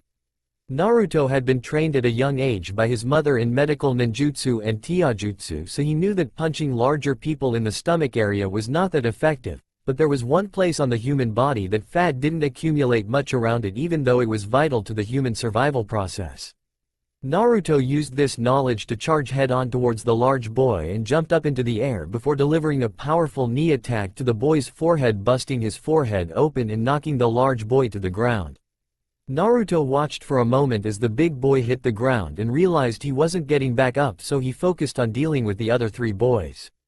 The next boy was rather lanky with not much fat or muscle on his body, giving him a sort of praying mantis look that creeped Naruto out a bit. He threw a sloppy punch at Naruto's head, but Naruto easily caught the punch and threw it to the side. This caused the boy to get thrown off balance, leaving him open for Naruto's powerful right straight to his solar plexus. The boy dropped like a rock right before he threw up his lunch and passed out from the pain. The last two were short and much closer to Naruto's size when compared to the first three. They attacked in unison side by side, but that didn't worry Naruto at all, as all he did was jump up into the air and delivered a spin kick that caught both of the boys at the same time. Neither of the boys had even seen it coming and were laid out before they realized that they had even been hit. Kiba looked on at this kid with wide eyes as he tried to process what just happened. All he knew was this kid came out of nowhere, beat the crap out of the biggest bully in their school, and then beat up that bully's gang like it wasn't anything to him. The kid didn't even get a scratch on him and his breathing didn't change either. Naruto looked around and saw the big kid who was punching the boy with the dog lying on top of his shoulders and head, where he got slammed in the middle of the alley. The heavy-set kid was off to the side next to a large dumpster, the lanky kid was laying on top of some trash bags, and the smaller duo were passed out with one of them sleeping on top of the other one, though they were all bleeding. Man, mom is going to wring my neck if she finds out about this, thought Naruto as he weaved a few hand signs and applied medical ninjutsu to the first boy that he had beaten up. Maybe if I fix them up enough to where they can move under their own power, she won't wring my neck. Kiba sat up and leaned against a wall in the alleyway and kept his eyes on the blonde-haired boy. His clan's ninja dog was beside him, looking around for any other potential danger, though Kiba was sure he was keeping an eye on the blonde-haired boy in case he tried something as well. Kiba was confused when he saw the boy's hand start to glow green, and even more so when he saw the boy touch the green hand to Ryuju. He watched as Ryuju's body started to glow a faint green as well, before the cut on top of his head began to heal, leaving only a small white scar. Kiba was shocked when he saw this. Really, this kid was going to give Kiba nerve damage if he kept shocking him like this. Kiba knew what this was since his sister was a vet and talked about it from time to time during dinner. This is medical ninjutsu, but how does a kid my age know how to use it? Hannah said that it was extremely difficult, requiring perfect chakra control and many years of training to utilize medical ninjutsu, so how can this kid who is no older than me do it? Wondered Kiba as he continued to watch the blonde-haired boy. Has he been receiving special training or something? When Naruto got done healing the older-looking one, he moved on and healed the cut on the fat one's forehead, then healed the damage to the lanky boy's stomach, and then healed the smaller two's busted jaws that he had dislocate from his weak spin kid. I really am going to have to watch myself. I can't believe how fragile they were, thought Naruto as he looked around before his eyes landed on Kiba, who was staring at him with the big dog with sharp teeth. I need to heal him before I can get to class. Oh, I need to hurry or I am going to be late for a very important date, Alice in Wonderland, the White Rabbit. Kiba saw the blonde kid's eyes land on him and he got a bit nervous. He was surprised when he started to walk towards him and was happy his ninja dog was there to at least give the boy reason to watch himself around him. Whoa, easy there, killer, I just want to heal your friend so I can hurry up and get to the opening ceremony, spoke Naruto as he raised his hands submissively to the large dog who was dying him like a snack. Akuya, calm down, he is using medical ninjutsu, so maybe he can help me out. I don't feel like explaining to mom how I got my butt handed to me or she will really put me through the ringer, spoke Kiba as he started to pet the ninja dog. The ninja dog looked at Kiba and nodded its head a bit before backing off to let Naruto heal Kiba. Naruto started to apply medical ninjutsu to Kiba's body, and decided to make conversation while he waited. "So you're going to the academy as well, what year are you in?" spoke Naruto with a smile on his face that seemed to brighten up the alleyway. Kiba was shocked that someone this strong was going to the academy, but decided to answer him anyways. "Yay, this is my first year, and you?" asked Kiba, wondering if the boy really was as young as he looked. "Yay, this is my first year as well. I was supposed to come here with my mom, but her and my two sisters started to get into some weird argument, so I just slipped out the back not wanting to be late, but then I ran into you and will probably end up being late anyways," spoke Naruto with anime tears in his eyes even while he was healing Kiba. Kiba looked at the kid like he was an idiot, but wasn't stupid enough to point that out. "Why are you going to the academy anyways? You have to be at least Chunin in strength, so why go to the academy at all?" spoke Kiba, thinking if he was that strong he wouldn't go to the academy and jump straight into some more advanced stuff. "Well, my mom says that geniuses who skip grades and end up in the shinobi forces to quickly always get scared for life because they see something that they were not ready for, leaving them unable to remain ninja," spoke Naruto, remembering the argument his mom and some man in an animal mask had one day. "I don't really get it all that much, but all I really want to do is make some friends, and my sis Shizune said that the perfect place to do that was the academy, so I don't mind going even if I know some of the stuff already."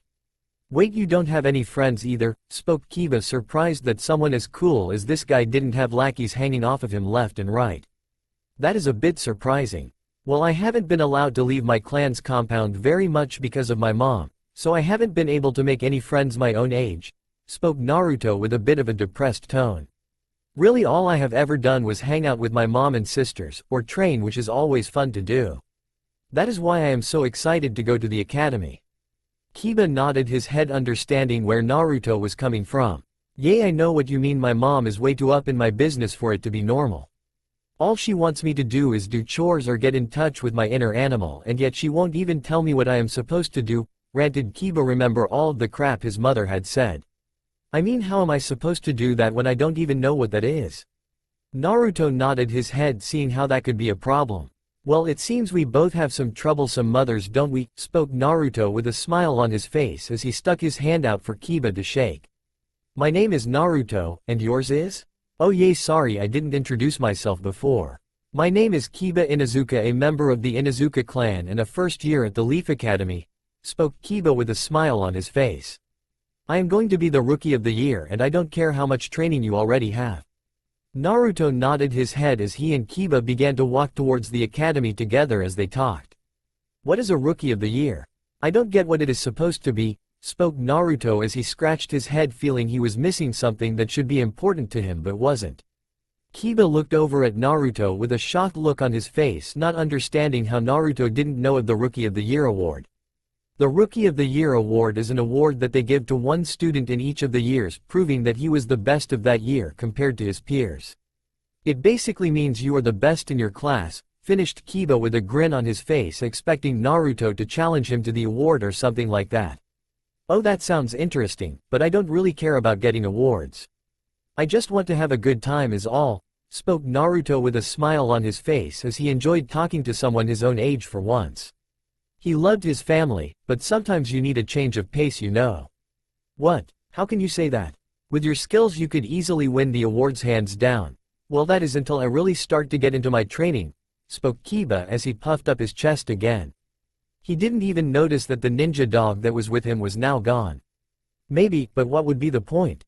All awards are as pieces of paper with some abnormal writing on them that only catch dust over time," spoke Naruto, starting to bump Kiba out with his lack of interest in something that Kiba had thought was cool, until he started to talk to Naruto about it. "Dude, how can you say that?" spoke an exasperated Kiba as he looked at Naruto, trying to figure him out. He didn't even notice all of the strange looks they were getting, or more specifically Naruto was getting. "Well, that's what my mom says. She got a bunch of awards for her skills with medical ninjutsu, but she says she has never used them since she got them and hasn't thought about them since. She says they're nice to have, but pointless in the end," spoke Naruto as he looked up at the blue sky and felt the cool breeze brush against his skin. He really was enjoying today. "UHGG, you're impossible," spoke Kiba as he dropped his head in defeat. Ha ha ha, laughed Naruto seeing Kiba in such a weird light. A fair deal away. Sume Inuzuka had been looking for her son for the past 5 minutes, but it was like he was trying to avoid detection as his scent ran through all the back allies he could find, and many of them were covered in other foul scents that masked Kiba's original scent and were disgusting to Sune's sensitive sense of smell. Sume has an animalistic look similar to that of her son Kiba. She has long, spiky, untamed brown hair, vertical slit-like pupils, elongated canine teeth and nails. She also has the clan fang markings on her cheeks as well as markings over her eyes and a dark shade of purple lipstick. She wears the standard outfit of a Konoha shinobi consisting of flak jacket and a black suit underneath with the sleeves rolled up and bandages around her legs. Damn, I swear that kid is a handful, spoke Sume as she continued to walk through the village looking for her son. She was starting to figure she should just go to the academy and wait for him there, but she was worried Kiba would get himself into trouble like always. Kuromaru is an adult canine with a wolfish appearance. As his name suggests, he has black fur with a white underside. He is missing his left ear, and wears an eye patch over his right eye. He was easily as tall as any teenager around. He is a handful, but maybe something good will come out of it, growled out Kuromaru as he walked beside his master and sniffed the air looking for his master's pup. He knew that pup since he was a newborn pup, and so he knew the boy's scent better than anyone, except maybe Sume herself. Ha, doubt it, spoke Sume as she continued to look around for her son when she saw one of the ninja dogs from her clan's compound coming running towards them. Well, if it isn't Akuya. What are you doing here? Lady Sume, you will never believe what I just saw, spoke Akuya as she looked up at the leader of their pack. She bowed a bit in respects to Kuromaru, showing that she knew he was still the dominant ninja dog of their clan. Does this have something to do about Kiba? Spoke Sume, all of a sudden getting worried about her accident-prone son. She wanted to just wrap the little idiot up in bubble wrap, but she knew he still would have found some way to hurt himself. Yes, it seems you were right, he did get into trouble and things were not looking good for him for a while there, spoke Akuya. But before she could finish, Kuromaru cut across her with his own question. Why did you not protect him then? It was your job to make sure he didn't get too badly injured, spoke Kuromaru as he looked over at the smaller ninja dog that had what appeared to be a disgruntled look on her dog face. Kiba had run into a group of bullies a few years older than him who ganged up on him for running into their leader. I couldn't attack them unless they did some real damage, spoke Akuya, looking Kuromaru straight in the eye so that he could see how angry she was at his poor accusations of her guarding skills. Alright, enough of that, you two. Akuya, tell me what happened, demanded Sume as she looked down on Akuya, waiting for her to start spilling the beans on the condition her son was in. Well, they attacked him and were beating him up, but right before I went to attack, another boy arrived that was Kiba's age and defeated all 4 of the older boys all by himself, spoke Akuya, getting a look of surprise from Sume and Kuromaru which gave her some smug satisfaction. Wait, so you're telling me that a boy Kiba's age defeated 5 other boys that were older and more skilled than him? Spoke Sume as she sat down on a bench on the side of the street. It wasn't uncommon to see an Inuzuka talking to their ninja dog, so nobody but a few children paid her and her conversation any mind. Well, they were older, but obviously far from as skilled. He defeated them all with 1 attack each, leaving them bleeding and unconscious on the ground before healing them, and Kiba, spoke Akuya as she sat on her butt, feeling it was less energy taxing and more comfortable as well. The pup must be very skilled if he was able to take on a small pack of older boys alone, spoke Kuromaru as he looked from Akuya to Sume, who had a strange look in her eyes. You said the boy healed the boys he defeated in Kiba. What do you mean he just bandaged them up and went for help? Asked Sume, figuring the boy may have performed some basic first aid before looking for someone who was more skilled in the healing arts to take a look at the kids he beat up. And oh, that was the amazing part. The boy actually used medical ninjutsu like Hana-sama, but for you humans instead of as dogs, spoke Akuya in what Sume perceived was excitement. Sume was shocked to say the least, knowing just how hard Hana had to work just to get her skill to the level they were at now, and even that wasn't some great feat. For a child to be able to use it who was more than likely 6 to 10 years old was nothing short of amazing. She was getting more and more curious about this mystery boy by the moment. The pup really is something if he is already that strong at such a young age, spoke Kuromaru with a grin revealing his long canines. I wanna meet this little super genius and see if he lives up to the hype.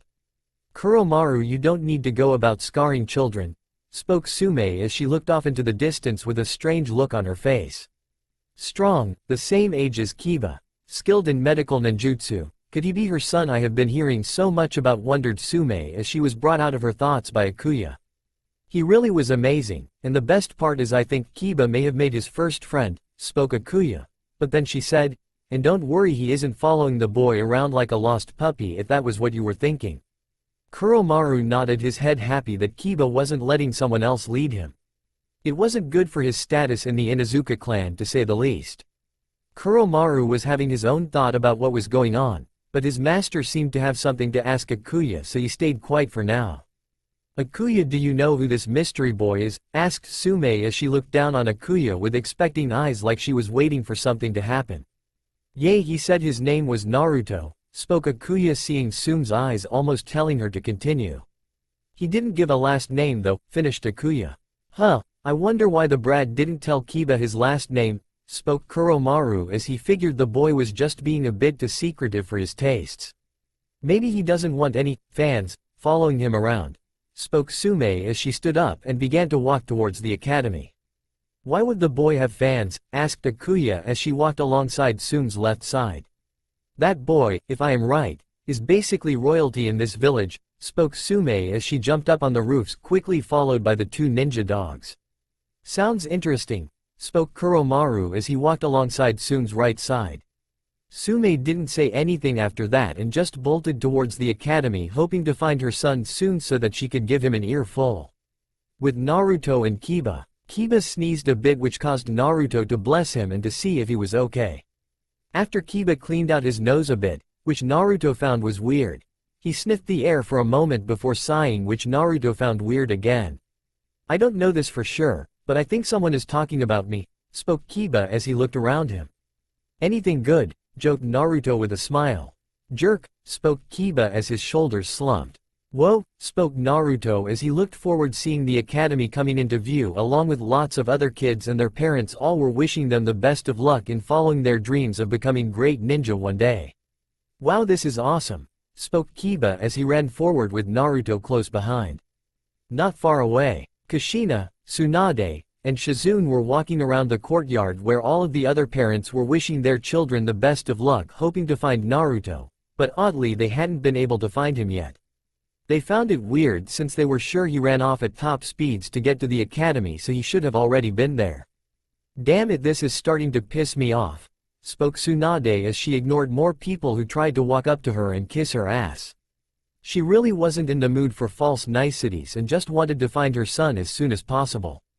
Calm down, Lady Tsunade, I am sure he is around here somewhere. He probably just made some friends and is off having some fun, spoke Shizune, trying to keep his master from going crazy in front of all these people.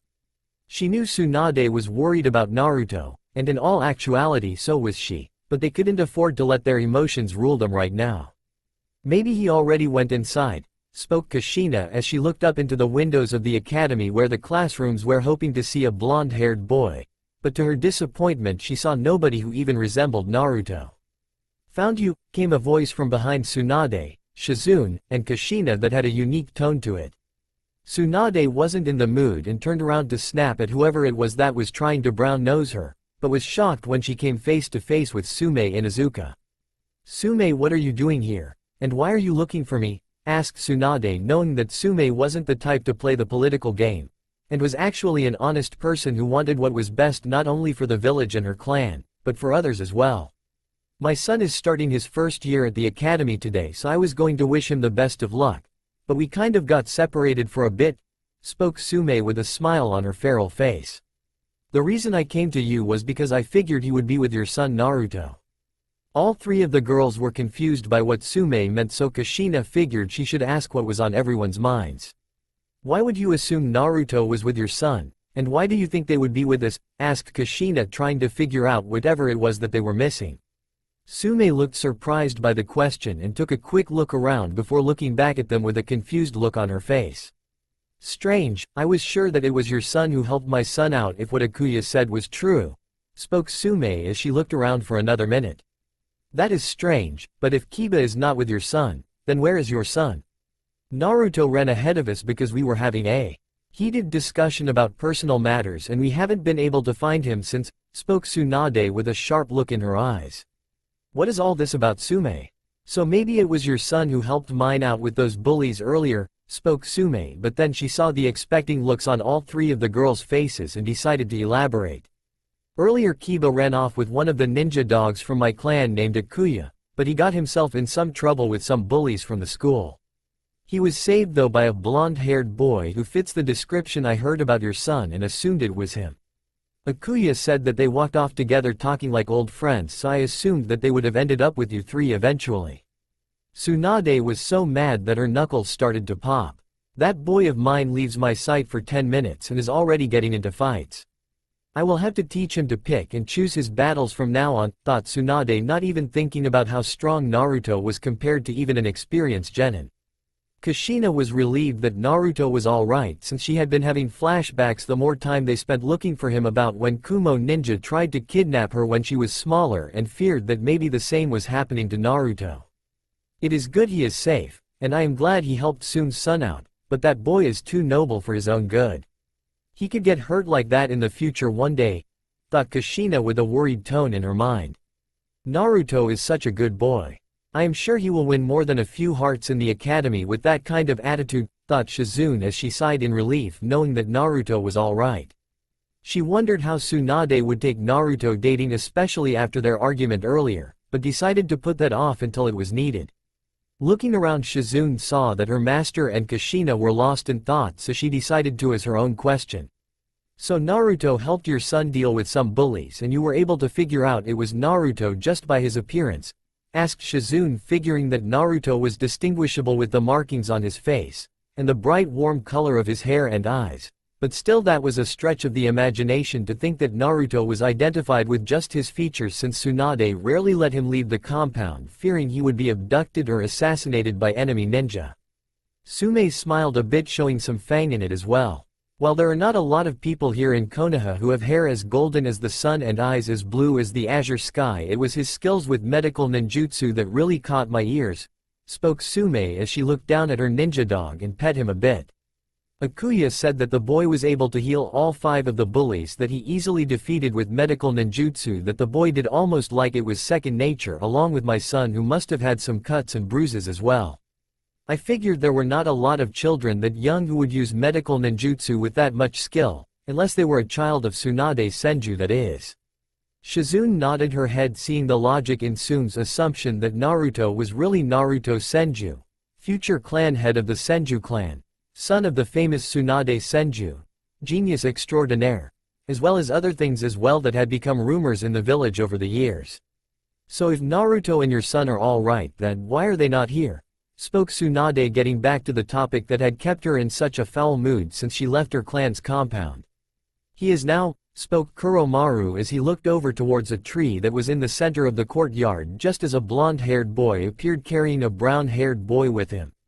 Only Sume could understand him, being the only Inuzuka in the areas, so when she turned around to look at the tree, Tsunade, Kushina, and Shizune were confused. But when they saw Naruto and Kiba, they instantly ran towards them, followed by Sume and Kuromaru.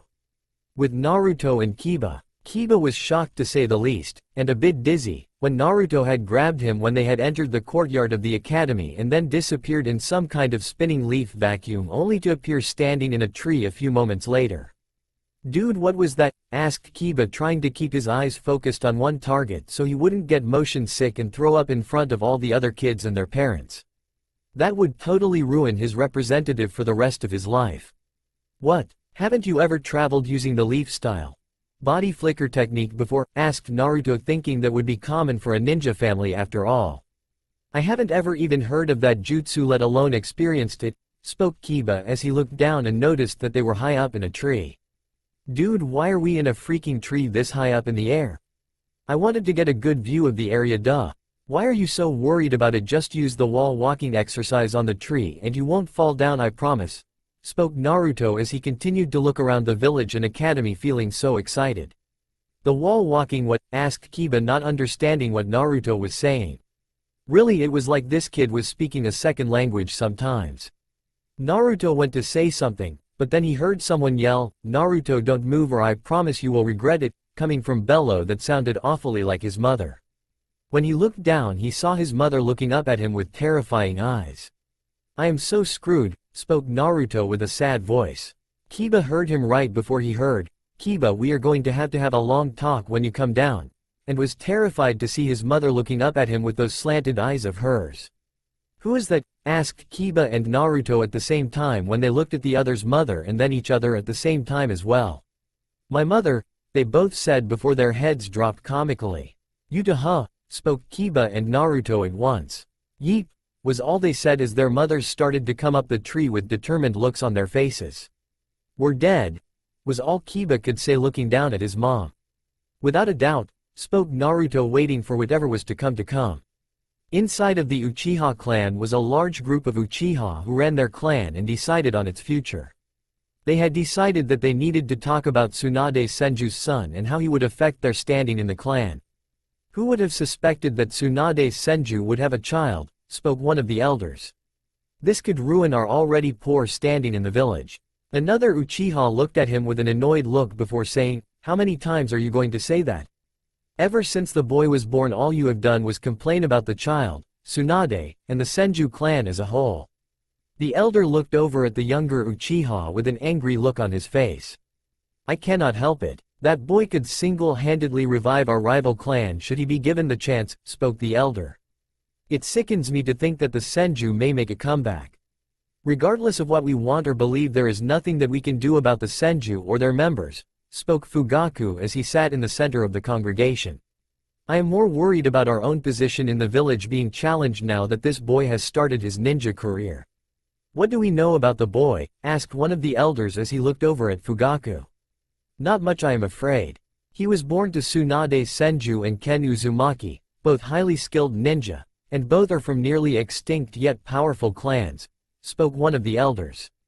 "Yes, and Tsunade has kept the boy hidden away in her clan compound ever since he was born and nearly assassinated when the Nine Tails broke loose and tried to attack the village," spoke Fugaku. Another elder started to speak and asked, "So what about his skills? Is he strong, ordinary, or is he weak?" "We do not know, but if I had to guess I would say that the boy was pretty strong considering who his mother is," spoke Fugaku with a grimace. "Yes, Tsunade Senju is one of the 3 legendary shinobi who was able to fight Hanzo the Salamander and lived to tell the tale," spoke one of the elders. "Yes, and on top of that she is the greatest medical ninja in the world," spoke another elder with an unhappy look on his face. "Plus there is her super strength to consider as well." Fugaku's face looked like he had bitten into a lemon after hearing this. "Yes, Tsunade's strength is legendary, and is said to be able to kill just about anyone with a single punch. It is possible that the boy may have inherited some of her strength." "Have you ever met or even seen the boy?" asked Fugaku looking at the elders. "No, but we have heard rumors about him on the rare occasions that he was taken out of the Senju clan compound," spoke an elder. Maybe we should have someone watch him," spoke one of the elders with a thoughtful look on his face. "That wouldn't be wise as Tsunade and those living with her will undoubtedly keep a very close eye on the boy. If we are caught spying on someone from our own village the repercussions will be ungodly," spoke Fugaku. "That is true, but as I recall Fugaku, you have a son who is about the same age as the Senju heir. We could use him to keep an eye on the boy without getting us into any trouble," spoke one of the elders. That isn't a very bad idea. Sasuke has been looking for a way to prove himself and this will be a great opportunity for him," spoke Fugaku. "Be careful, dear, not to forget that this is your son we are talking about. You had better not be putting him into any situation that will cause him any harm," spoke Makoto looking towards her husband. "Of course not," spoke Fugaku with a calm look on his face. "He will not be trying to assassinate the boy, simply keeping an eye on him and his skills. See that you remember that," spoke Makoto with a sharp look. "I will not forget," spoke Fugaku with a calm look on his face. "Back to the topic at hand, we will have Sasuke watch the Senju, then we will make our plans after we have gathered enough data," spoke another elder. "Agreed," spoke everyone at once. Naruto and Kiba were currently sitting inside of their classroom looking like their souls were trying to escape their bodies. Their mothers had not been as lenient as they had hoped they would have been. Not that they really believed they would get off light, and had lectured them forever, leaving them feeling worn out before the day had begun. Kiba's mother was as vicious as always. She went on to not only berate him for making her worry, but for also losing his fight against the other boys. She didn't care that they were older, more numerous, or that they all had more training than he did. All she cared about was that he had lost. Kiba wasn't exactly stupid enough to argue that with his mother, but that didn't mean he was pleased knowing when he got home his mother was going to put him through what she called doggy boot camp. Naruto on the other hand was trying to recover from his mother's sickly sweet tone that had sent shivers down his spine. Apparently he had been playing Mr. Hero, which was not good, and now he was in trouble. He wasn't used to being in trouble, and now that he thought about it he realized he had never been punished before. He didn't think he had ever really done anything that would be considered bad, but he figured he should ask his Shizune since she was always the calmest out of the 3 women that he lived with. Naruto briefly remembered on one occasion when his mother was teaching him medical ninjutsu, his sister Kushina had walked in and told him she wanted to start teaching him something new. Naruto's mother and Kushina then started to get into a fight, but Shizune calmed them both down with her logical mind. She later told Naruto that once when he was younger they destroyed a large section of the downtown market over a similar argument, though he had been too young to remember. Naruto found this to be interesting, though really childish. It seemed that his family members had no qualms resorting to violence to get what they wanted, which oddly enough usually had something to do with him. They were great people, just really strong, while also very violent women. The classroom was really lively. There were kids talking to one another about all kinds of things. Some were talking about becoming powerful ninja like some of the more famous ninja of the village, while others were talking about how their parents were ninja. They seemed really amped about following in their parents' footsteps and learning to do all of the amazing things that their parents or idols could do. The teacher hadn't arrived yet, which was weird, but no one really noticed. They were all too excited about their first day in the academy, but for some reason the other students who had already been there for at least 1 year were looking at them like they were stupid. It was like they were calling them poor bastards with their eyes, but didn't have the heart to say it. Some of the kids were looking their way, which Kiba found strange, especially when they started to whisper to themselves and point. Kiba wanted to bash their skulls in thinking they were talking about them, but oddly Naruto stopped him, not even looking at the other kids, as if what they were saying didn't matter to him. Kiba found it strange but decided it was something better left till later to talk about. Kiba heard some more people talking about their parents and what great ninja they were, which gave him an idea. He looked over at Naruto and saw him looking around with wonder and interest on his face, though to be fair Kiba was doing the same thing not too long ago. His eyes kept jumping from one person to another, then to the door, before he would look out the window for a moment and then repeat the process. "Hey Naruto, who were those 3 women who came looking for you?" asked Kiba, watching his friend turn his head from the window to look at him. "I mean, you said one of them was your mom, and judging by your looks I would say it was the blonde one, but who were those other ladies?" Naruto's eyebrow rose a bit as he thought back to when they were surrounded by the adults. "Oh, you are talking about Shizune-chan and Kushina-chan, aren't you?" spoke Naruto with a happy smile on his face. "They are like my sisters, even though neither of them actually are. The black-haired one is named Shizune and she was an apprentice to my mom when she was younger. The redhead is Kushina and she is the head of the Uzumaki clan here in Konoha, as well as my aunt." Kiba was a bit surprised hearing that Naruto's mom had her own apprentice and that someone as rich and famous as a clan head was accompanying them. He had assumed that Naruto was just a kid from an average family, so why would the head of a clan come to see him off to school? All around them more and more people were listening in on their conversation. A particularly nosy girl with long blonde hair was straining herself to hear them better for sure. She loved gossip more than anything, and this was juicy in her opinion. Some people were not interested in the conversation, like a particularly lazy-looking boy who didn't seem to have gotten a lot of sleep last night. His head was already on his desk and his back was going up and down at a steady rate. He wasn't snoring, but he was defiantly asleep. To the sleeping boy's right was a particularly heavy-set boy munching on a large bag of chips his mother had given him to keep up his strength until lunchtime. He was eating them very quickly, reminding many people of a vacuum cleaner on the floor. He was so focused on his lunch that he didn't even see anyone except out of his peripheral vision because his attention was so focused on his food. "Why would a clan head come with you and your mom to the academy? Is she a good friend of your mom?" asked Kiba, trying to learn more about his new friend. He was really interested in Naruto right now, so it was understandable that he wanted to learn as much as quickly as possible. I mean, everything happened so fast, so I didn't really get a good chance to talk to them. My mom was doing that for everyone in spades. Naruto grinned a bit, seeing his new friend slump down, thinking about how his mom had grilled him earlier. It seemed that unlike Naruto, Kiba was known for getting into trouble with his mom. Naruto found it funny in all honesty, but Kiba surely didn't. Naruto absently wondered what being grounded was like, and what a punishment while grounded was. Well, Kushina-chan and my mom are good friends, but my dad was Kushina-chan's brother, which makes her my aunt. I did call her auntie once, but weirdly she sat me on her knee, looked at me with this strained but fake happy face, and told me that she was nowhere old enough to be called that yet, spoke Naruto, shivering a bit remembering that face Kushina had made. I was so freaked out that I called her Kushina-ni-chan and she really liked it. Since she didn't make that face again, I started to call her that from then on. Kiba started laughing at Naruto's plight. It reminded him greatly of his own time with his mother and sister. They both liked to think they were young and beautiful, though Kiba didn't see it, and would beat the crap out of anyone who said otherwise. Kiba learned this the hard way when he referred to his mom once as an old nag. Long story short, he was in the kennels after that, cleaning up after the puppies. It was probably one of the worst days of Kiba's young life. Oh, so that kind of makes you a clan heir until Kushina has her own child, huh? Spoke Kiba. He saw Naruto start to say something, but then the door opened up and in came a boy that Kiba knew all too well, and didn't like at all. Before Naruto could say anything, Kiba cut him off. Oh great, he's here. Naruto stopped what he was saying and looked towards the door and saw a small boy about his height with spiky black hair and coal black eyes standing there looking around the room with a harsh look. His skin was really pale and his clothes were all black.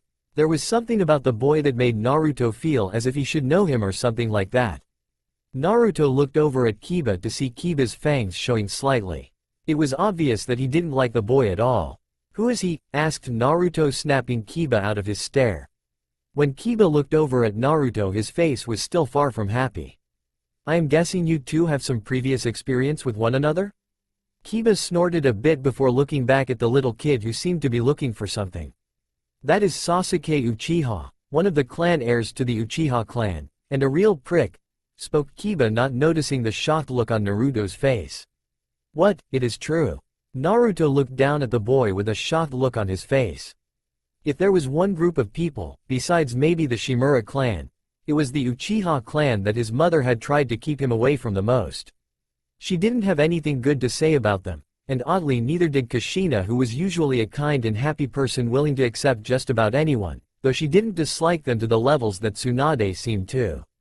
Only Shizune had been able to keep a neutral stance towards them, leaving her the only one to explain the relations of the Senju, Uzumaki, and Uchiha clans to Naruto.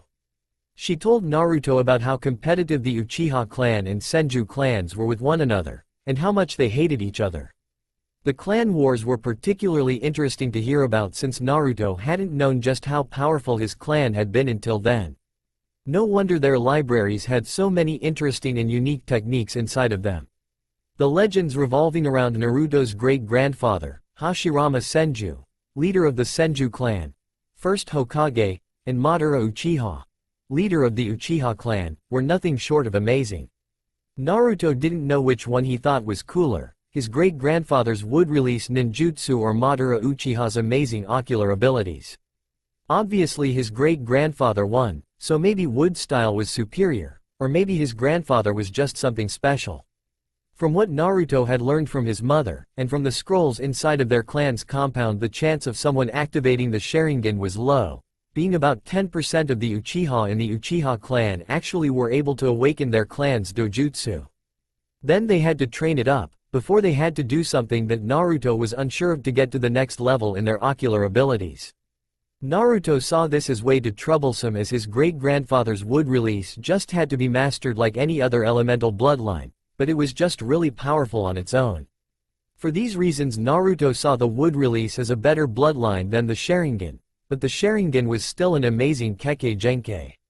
If this Sasuke kid was part of the Uchiha clan, then it was possible that he had the Sharingan or could have the Sharingan as well. Naruto felt a bit of sadness in his heart not having his great-grandfather's Kekkei Genkei, but shrugged his shoulders. His mother had become the most feared kunoichi in the world without any bloodline, so it wasn't like Naruto was worried about not having it in the long run.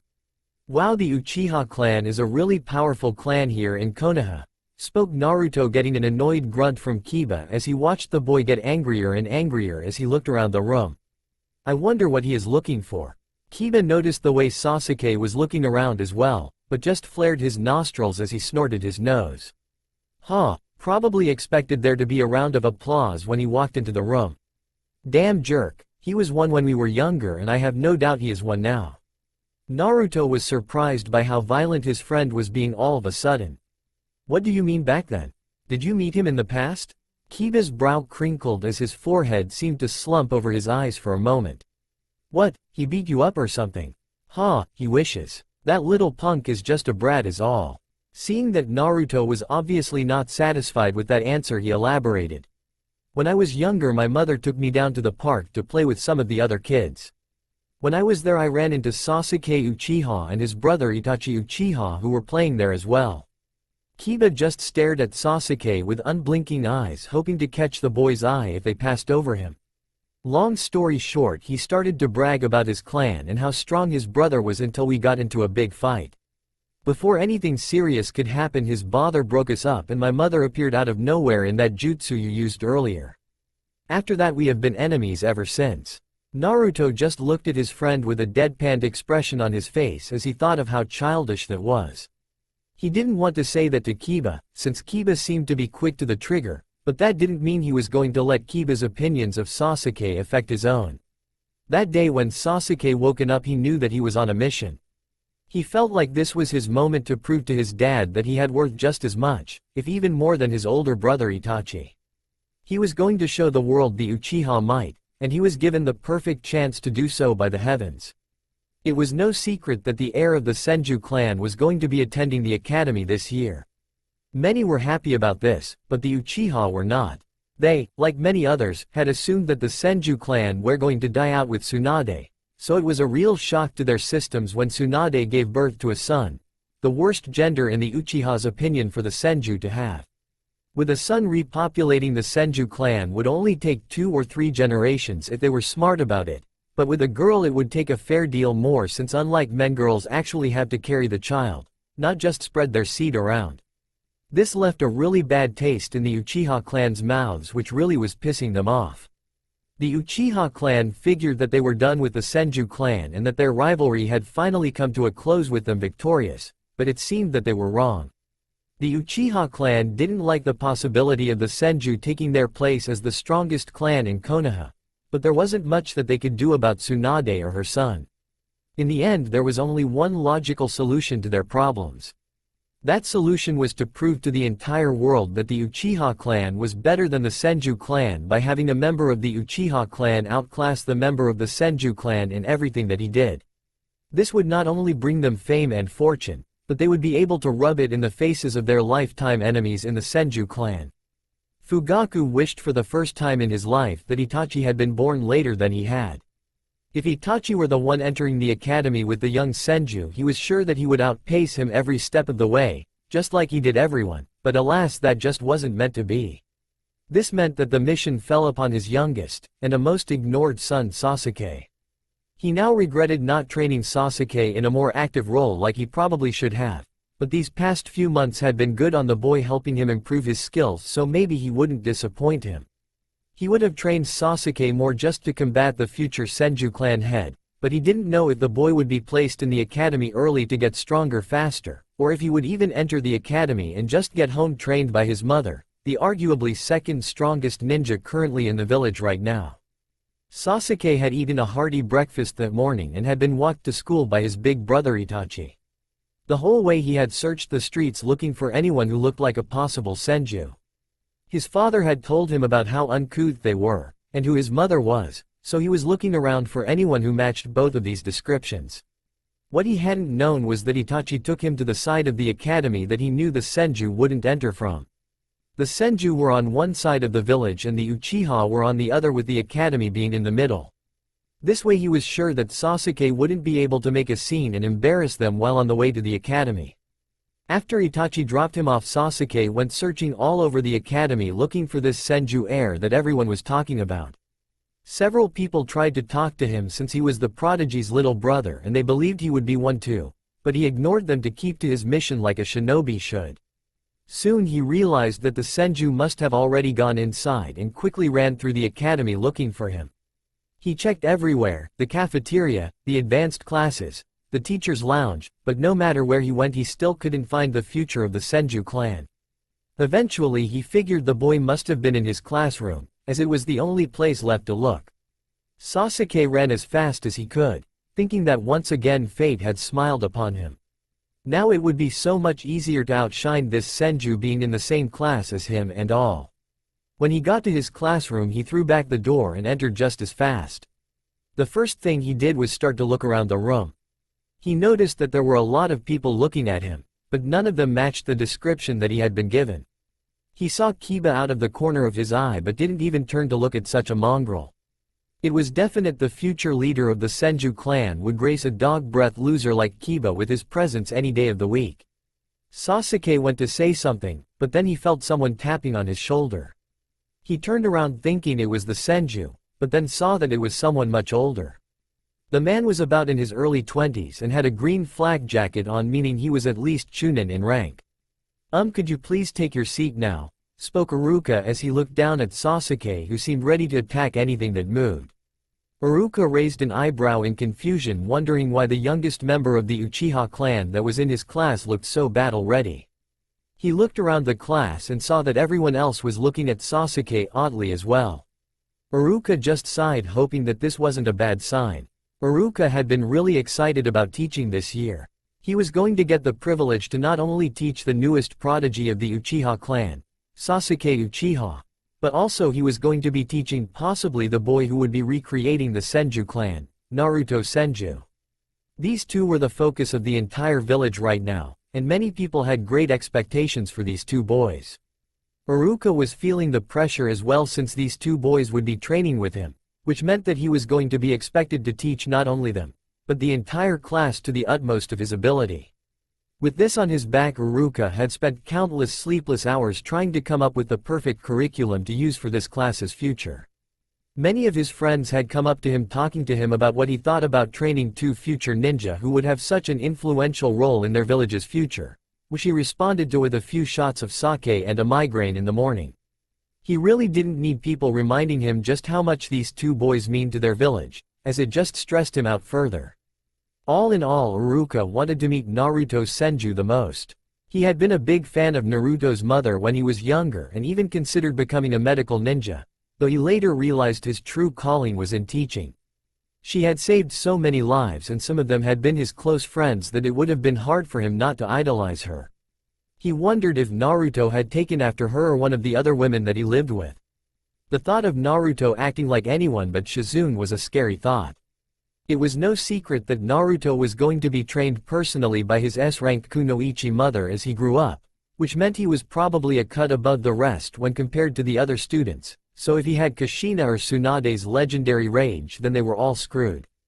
This led to Iruka wondering what all Naruto knew in the ways of the shinobi. Surely he had some medical training, even if it was just basic first aid, and maybe some other shinobi training, but that image just didn't sit right in his head. He just couldn't see a child of Tsunade Senju being anything but powerful ninja with a right hook that could shatter a mountain like his mother. Iruka had laughed a bit to himself after thinking that. He was being silly, these were children who were just entering the academy, and there was no way a child that young could ever be that strong. He may be stronger than the average child, but that didn't mean he would be crazy strong like his mother. That only came with time and training, something that Naruto would still sorely need when he came to his class today. His best friend Mizuki had been acting oddly, which wasn't anything new, but he figured he would excited to train the Uchiha and Senju boys. It would help him out with the suspicion on him due to his last mission that hadn't gone so well. Iruka didn't think that Mizuki had done anything wrong, but that didn't mean Konoha wasn't going to be safe, cause they surely didn't want to be sorry.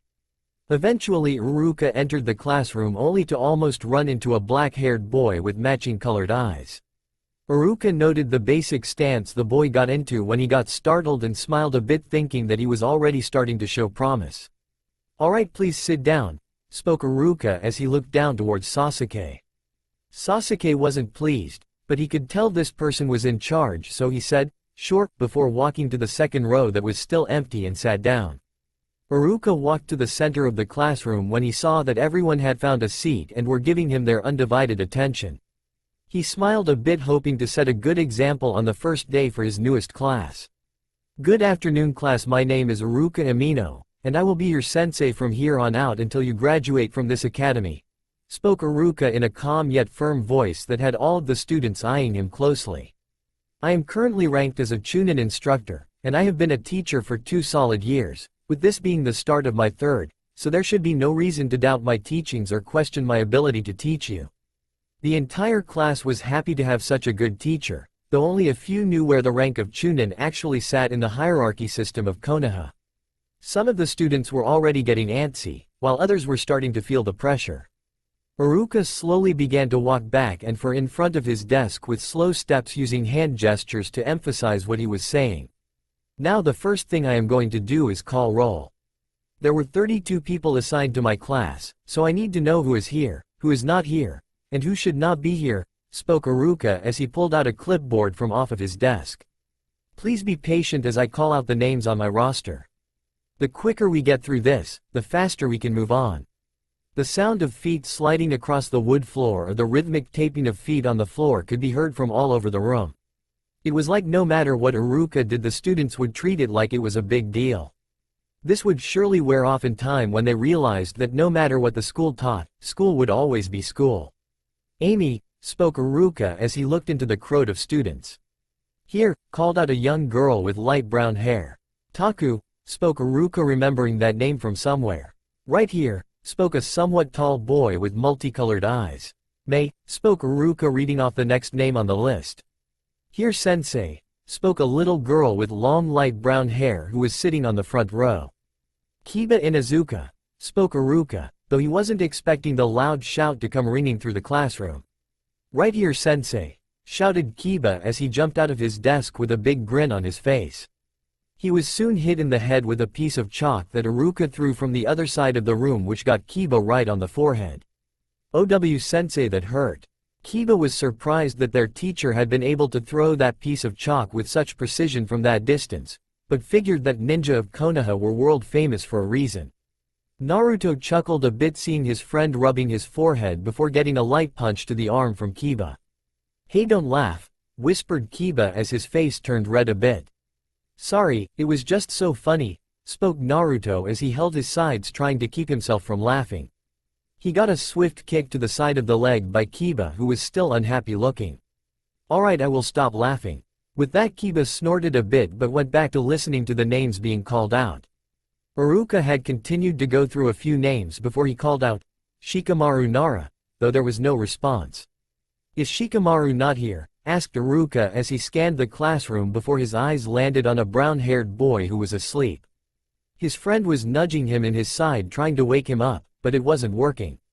What did work was when a chalk eraser hit him in the head, leaving a lump that would surely be sore in a moment. The boy raised his head a bit just so his eyes could be seen. "Ow," was all he said as he rubbed his head. A majority of the class face dropped, but Iruka wasn't in the mood for this disruptive display. "Shikamaru, you need to be awake when you are in class," spoke Iruka as he checked off Shikamaru's name from his list. Shikamaru grumbled, but ignored Iruka and all of the other kids that were staring at him. Iruka went on to call out more names, and one by one he got a variety of "here's" before he started to work his way down to the bottom of his list. The last 2 names were probably going to cause the most ruckuses, so Iruka had saved them for last. "Is Sasuke Uchiha here?" asked Iruka, already knowing the answer. Up in front of the room, the black-haired boy who he had almost ran into looked up and said, "Present," though that was all he said. He leaned back and struck a cool pose that had a lot of the girls oohing and ahhing. Some of the boys grumbled, but other than that they just eyed him a bit. "Is that him? Yay, that is him. Oh, he is so cute. I wonder how strong he is. I bet he is a genius and knows a bunch of super cool ninja stuff. I bet he graduates early like his brother." Ah, but that means we won't get to see him as much. Yay, but you can't stop a genius like him. Yay, that makes sense. The girls continued to converse with one another talking about this and that, though it almost all revolved around the young Uchiha. Kiba heard this and started to get annoyed, not liking that Sasuke got this kind of reaction when his name was called, but all he got was a piece of chalk to the forehead. The class continued to gossip for a moment, though Sasuke acted like he didn't even know they were there and just leaned back like he didn't have a care in the world. Eventually though, Iruka cleared his throat, getting everyone's attention again. "Alright, one more name and we can get started with today's activities," spoke Iruka as he looked over at Naruto. Naruto was dreading what was about to happen. He hadn't expected people to be so forward over things like this, and was worried what they would do when his name was called out. "Is Naruto Uzumaki Senju here?" Everyone went quiet as they began to look around. Naruto felt like he was hiding from the law like a fugitive, but knew that he wouldn't be able to get away. Slowly he stood up and felt all of the eyes in the classroom land on him. It felt like they were boring holes in him with their eyes, but the worst two were Kiba and Sasuke. Sasuke was looking at him with a look that spoke of how much he wanted to beat him. Whether it was beating him up, or just at academics, Naruto couldn't tell. He just knew he wanted to avoid the boy as much as possible. Those black eyes really freaked him out. They were like two black holes that were sucking up all of the goodness in the room, and were almost impossible to look away from. Naruto hadn't seen someone stare with that much intensity at anything in his entire life. The other one was Kiba. Kiba's look was one of pure shock, like what a superhero would look like if his sidekick of many years revealed himself to be an arch-villain or something. It wasn't a bad look, but Naruto felt that he may have seen a bit of betrayal in his eyes that he hadn't meant to cause to his first real friend, that was his age.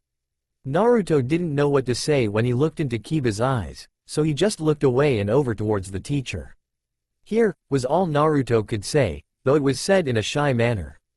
Naruto wasn't used to being around a lot of people he didn't know, which left him somewhat shy around crowds and new people. He liked meeting new people, but that didn't mean that he wasn't worried about making a fool of himself or something like that. Instantly the entire classroom erupted like a volcano, spewing questions and other things like that instead of molten hot lava. He was crowded instantly, and that feeling of confusion and loss started to overcome Naruto as he tried to make sense of what was going on.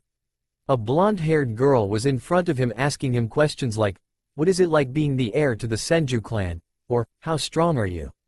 Naruto assumed that this girl wanted to be a deep-cover spy or something by the way she liked to gather information and things like that. She definably wasn't the shy type, that was for sure. Soon though, a loud explosion-like sound roared through the classroom, causing everyone to look around with shocked expressions on their faces. They saw Iruka standing there with his hands in a weird position that many of them didn't realize what it was, but Naruto and Sasuke did. "That is enough. Now everyone go sit back down, and this time try not to embarrass yourselves like this," spoke Iruka as he pasted the kids to give Naruto some air. He saw the boy was shocked, which was understandable, but he couldn't make the rest of the class wait while the boy caught his breath, so he went back to talking, trying to get the class back on track. When Naruto sat down, he shook his head back and forth for a moment to clear his head. He hadn't ever experienced anything like that before, and honestly he never really wanted to again. He didn't like that many people surrounding him trying to talk to him all at once. It was confusing, and did a number on his nerves. Naruto felt someone tapping on his shoulder and looked over to see Kiba staring at him with shock. He seemed unable to say anything, but his hand lifted up from the wood desk and then pointed at him for a moment before he said, "You're Naruto Senju?" Naruto didn't know what to do, so he shrugged his shoulders a bit. "Yay, sorry for not telling you sooner, but I just didn't want you to freak out like everyone else did," spoke Naruto, hoping that Kiba didn't start treating him differently. Naruto had been told by his mother for a long time that he was going to be treated differently, so he should just get used to it early. Naruto hadn't known what she meant, but Shizune had broken it down, and how his position in the village would affect his life. Naruto didn't like the idea of having to figure out who were fake friends and who were real friends, which is why he went by just Naruto when he met Kiba. But now it seemed he wouldn't be able to do that to the other people in his class. Kiba ran his fingers through his wild hair for a moment before he burst out laughing. Naruto looked at him owlishly for a moment before he started to laugh too. He didn't know why, but it felt natural. It was all good fun until they were both hit in the heads by pieces of chalk. Naruto picked up the chalk and rolled it in his fingers for a moment before looked down at the center of the room where Iruka was looking at them with his hand still extended from where he threw the chalk. "Man, he is good," spoke Kiba as he rubbed another sore spot. "The twin chalk technique. Amazing," spoke Naruto in a dramatic voice like he was in some kind of action movie. Iruka heard this and the vein in his neck started to pulse a bit. "Don't give random things stupid nicknames," shouted Iruka, forgetting who he was shouting at, before putting his hand over his mouth. His heart stopped for a moment, but when he heard laughter he was a bit confused. Naruto found it hilarious the way Iruka responded to him naming the chalk attack he used against him and Kiba. "Sorry Iruka-sensei, we will calm down for a bit," spoke Naruto as he tossed back the white chalk towards Iruka with amazing accuracy in which Iruka caught. "Alright, back to what I was saying," spoke Iruka as he swiped his hand across his forehead in relief. Kiba and Naruto looked at one another before grinning. "So is there anything else you are not telling me?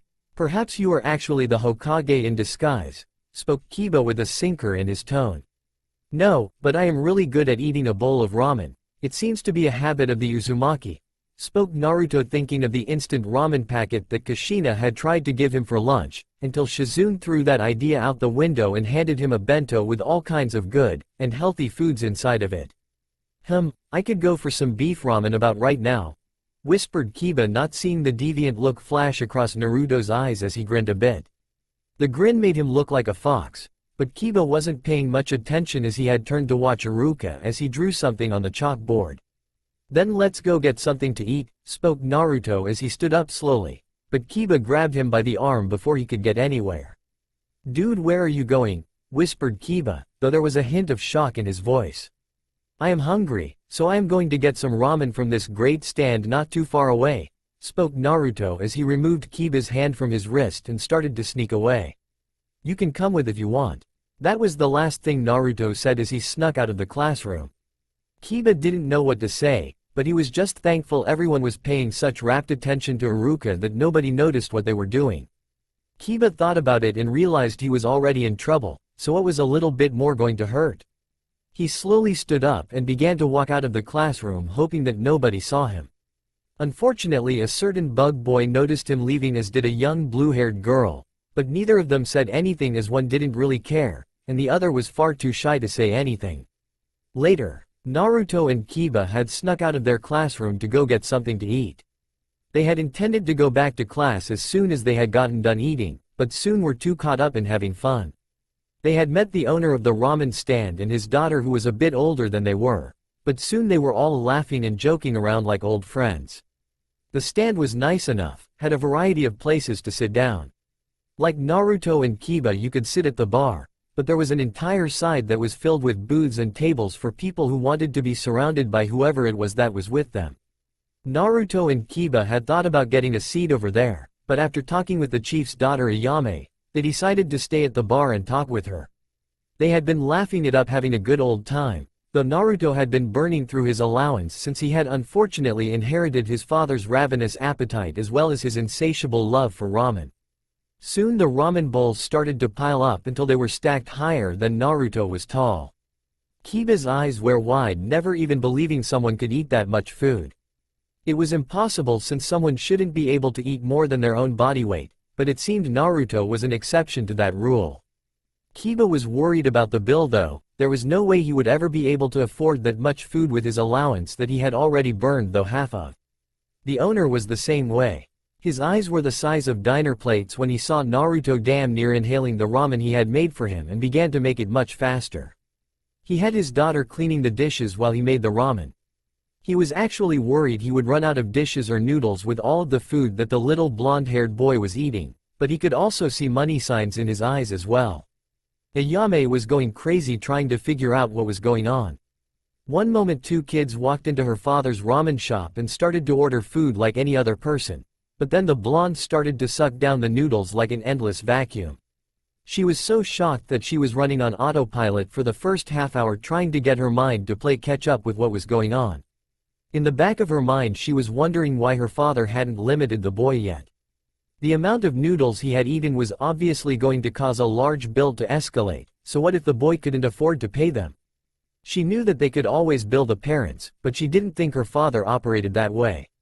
There was no way an ordinary family could afford to eat like this every day and not be in some major debt after all. "Hey Dad, can I talk to you?" spoke Ayame as she whispered into her father's ear. She saw him nod and walked to the back to talk to him for a bit. When they were behind a closed wooden door, Ayame turned to look at her father. "Why are you letting that kid raise up such a large bill? You can't possibly expect him to pay it." Tucci looked at his daughter for a moment before smiling. He chuckled a bit before saying, "You probably can't tell this from a first look, but that boy is from a clan." He saw the surprised look on his daughter's face and chuckled a bit more. "You need to be a bit more attentive, Ayame-chan, this is a ninja village after all." Ayame puffed her cheeks out a bit at being chided in such a way. "Hey, I was going to be a kunoichi, but someone couldn't run the ramen stand on his own." Ayame then lifted her ladle up a bit in a threatening manner and was satisfied when she saw her dad start to sweat. "Haha, well, I didn't think you really wanted to be a ninja. You always said how you wanted to follow in your old man's footsteps, plus you're still young, so I am sure you could still become a ninja if you really wanted to." Tucci was relieved when his daughter lowered her ladle a bit. He knew how she could be when she was upset and had that thing, and trust him, it wasn't good. "I don't really care about that. I just don't want you trying to bill some poor kid with a hug bill that you know he can't afford, but I see now that I was worried for nothing."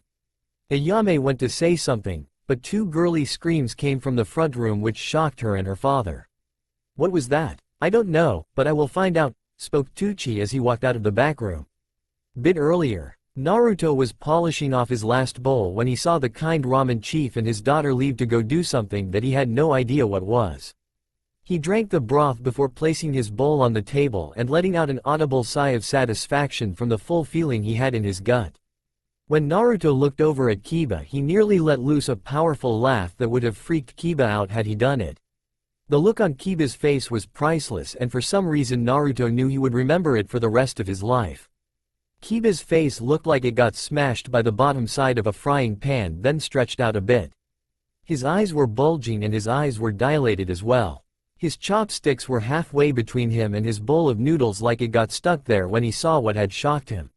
He obviously hadn't eaten his food for a minute because there was no steam coming off of his ramen, which left Naruto with the idea that he had let it get cold. Ha ha ha ha ha ha ha. Naruto nearly fell out of his seat from laughing so hard. It seemed his laughing snapped Kiba out of his shock because he looked over at Naruto and asked him how any of what he had seen was possible. "I don't know, I just really love ramen." "Dude, you must have eaten 200 bowls of ramen.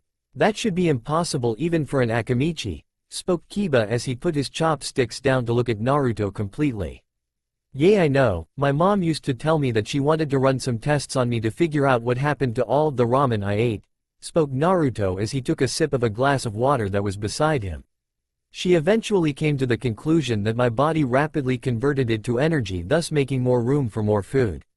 Kiba nodded his head following what Naruto said slightly. "That makes sense, but I wonder why you are not bouncing off of the walls with all that energy in you," spoke Kiba as he started to slurp up some of his lukewarm noodles. "Maybe the energy that is created is converted into chakra.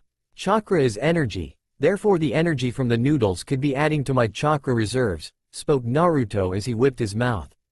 "Wow, that is awesome. I bet you have a ton of chakra with all of those noodles you have eaten," spoke Kiba as he thought about all of the chakra that Naruto probably had. With an ability to naturally turn food into chakra, Kiba assumed the Akamichi would love that. They would have all the chakra they would ever need for their chakra-heavy techniques without the need for being fat, yet still having the joy of eating nearly non-stop. "No, not really. I don't feel my chakra reserves changing much after eating all of that ramen and then converting it to chakra. If anything, my chakra reserves go down a bit from having to convert all of that food into energy, which in fact takes up quite a bit of energy. Basically, I have a really high metabolism is all," spoke Naruto, enjoying the sleepy sensation he was feeling after eating a meal in midday. "You sure know a lot about chakra and stuff like that," spoke Kiba, eyeing Naruto for a moment. "Well, my mom is the #1 medical ninja in the world, so it isn't any surprise that she taught me a lot of stuff when I was growing up," spoke Naruto with a big cheesy grin on his face. That was when Naruto's nightmares began. A cold and sinister aura settled over the ramen stand and Naruto felt his doom moving in on him. A cold chill ran down his spine and his body began to shiver a bit. He felt like a cornered animal that knew that it had no chance for survival, but some kind of morbid curiosity took hold of him and caused him to turn his head. What he saw freaked him out. Standing behind him was his mother, Tsunade Senju, and she had an evil look on her face. She wasn't even frowning, but the look was so fake that it would have been better if she were frowning. She was smiling, but there was the black aura surrounding her. If that wasn't bad enough, standing behind her were 3 other women. Of course 2 of them were his adoptive sisters Kushina and Shizune, but the other one was somewhat of a new face to Naruto. She was Kiba's mom if Naruto remembered correctly, and she was the only one who didn't have that sickly sweet look on her face. Her face was downright feral, and it looked like a wolf who was about to tear you a new one. Naruto couldn't help but let out a girly shriek when he saw the way his mother was looking at him. Kushina's hair was flailing around like she was the mortal version of the 9 Tails, and Shizune had this weird aura about her that reminded Naruto of a mad scientist who would love to dissect you. Naruto wasn't sure why, but he felt if he asked her why she had such an aura she would say something like she wanted to dissect him to figure out what made him do such an idiot thing, like skipping school. Tsunade began to talk, but her tone was light and kind, but held a more sinister undertone to it. Imagine my surprise when I got a message from the academy on my son's first day at school saying he went missing during the middle of a lecture. I was terrified for his safety, but then I learned that he wasn't in any danger, but had the nerve to cut class like some kind of common snot-nosed brat. Spoke Tsunade, keeping to her kind but evil voice that sent shivers down Naruto's spine. By now Kiba had turned around and was witnessing the same horrors as Naruto was. He wanted to do 2 things, but was too scared to do them. The first thing he wanted to do was yell at Naruto for getting him in this situation, and the second thing he wanted to do was run as far away as he possibly could to get away from his mother to avoid whatever evil punishment she obviously had in store for him. Tsume growled a bit before saying, "Kiba, you are in so much trouble I don't even have words to describe the things I am going to do to you." Her fists clenched and her tanned hands turned white from how hard she was squeezing her knuckles. But trust me, where words fail, physical sensations will prevail. Kiba whimpered a bit, knowing that whatever punishment his mother was going to give him would be very painful. He looked over at his mother's ninja dog partner Kuromaru and only got an angry growl which only made him deflate more. Kiba began to stutter, not knowing what he should say at this moment. "Hey mom, what is going on?" Tsune's eyes narrowed a bit and a hint of killing intent spiked from her before she looked behind Kiba and saw a man and a young girl walking towards them. Probably the owner of the store and his daughter, though she soon ignored them. "I was called to the academy to talk about you, and when I got there I found out you had skipped class. Congrats, by the way, you are now the 2nd youngest person to ever skip the academy in its history," spoke Tsume with an angry growl. "When I got there I ran into Lady Tsunade, who was there along with Lady Kushina as well as Lady Shizune for the same reason as me, though it was for Naruto over there. I hope you are proud of yourself, Naruto. You're now the youngest member to enter the academy and then skip it," spoke Tsunade as her fists clenched a bit, causing a disturbing sound in the restaurant. "What do you have to say about this?" Naruto was in a bind, but then he said something that he probably shouldn't have. "I don't know, I got hungry, so I decided to go get some ramen. I guess the part of me that is my dad started to show itself," spoke Naruto, but then gulped when that savage look entered his mother's eyes.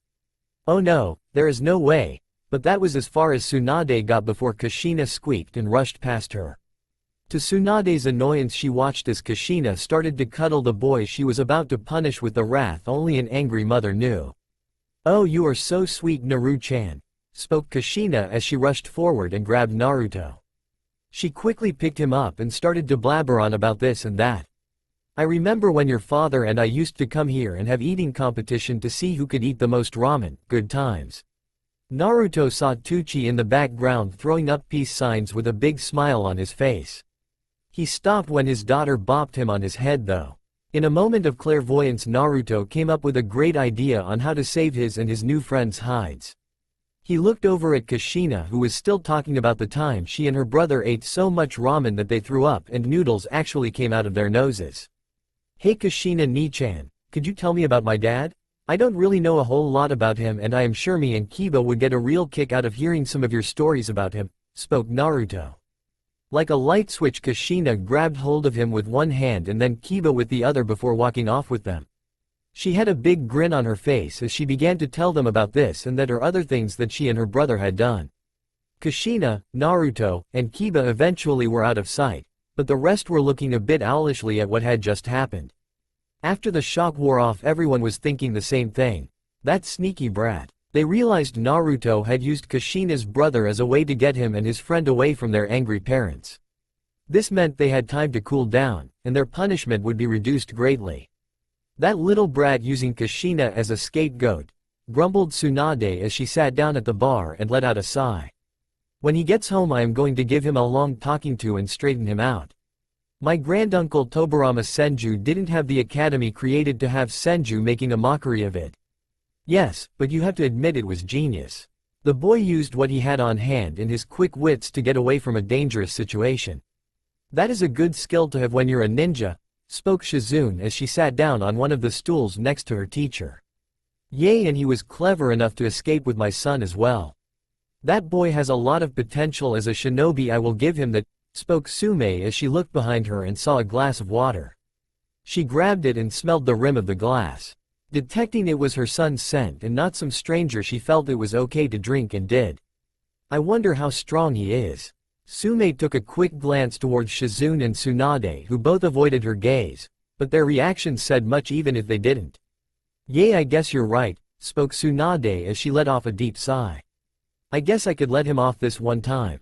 I haven't ever had a problem with Naruto before, though he was always a free spirit, so I shouldn't come down so hard on him for his first offense. I don't know, Lady Tsunade. Naruto is almost always doing something, so for him to have to sit down all day in a classroom listening to someone lecture could be really hard for him. I suspect this may become a continuous thing, spoke Shizune, giving her own insight. I only hope that nobody gets angry with him over it, though I am sure they won't do anything drastic. Could you imagine how embarrassed I would be if Naruto was held back because he missed too many days at the academy? I know right now I am not going to let that happen, even if I have to tie him to his desk with ninja wire, spoke Tsunade as she fist-pumped the air with a determined look on her face. Kiba is a wild one as well, so I hope he doesn't get Naruto into any trouble either, spoke Sume as she took another sip of Kiba's water.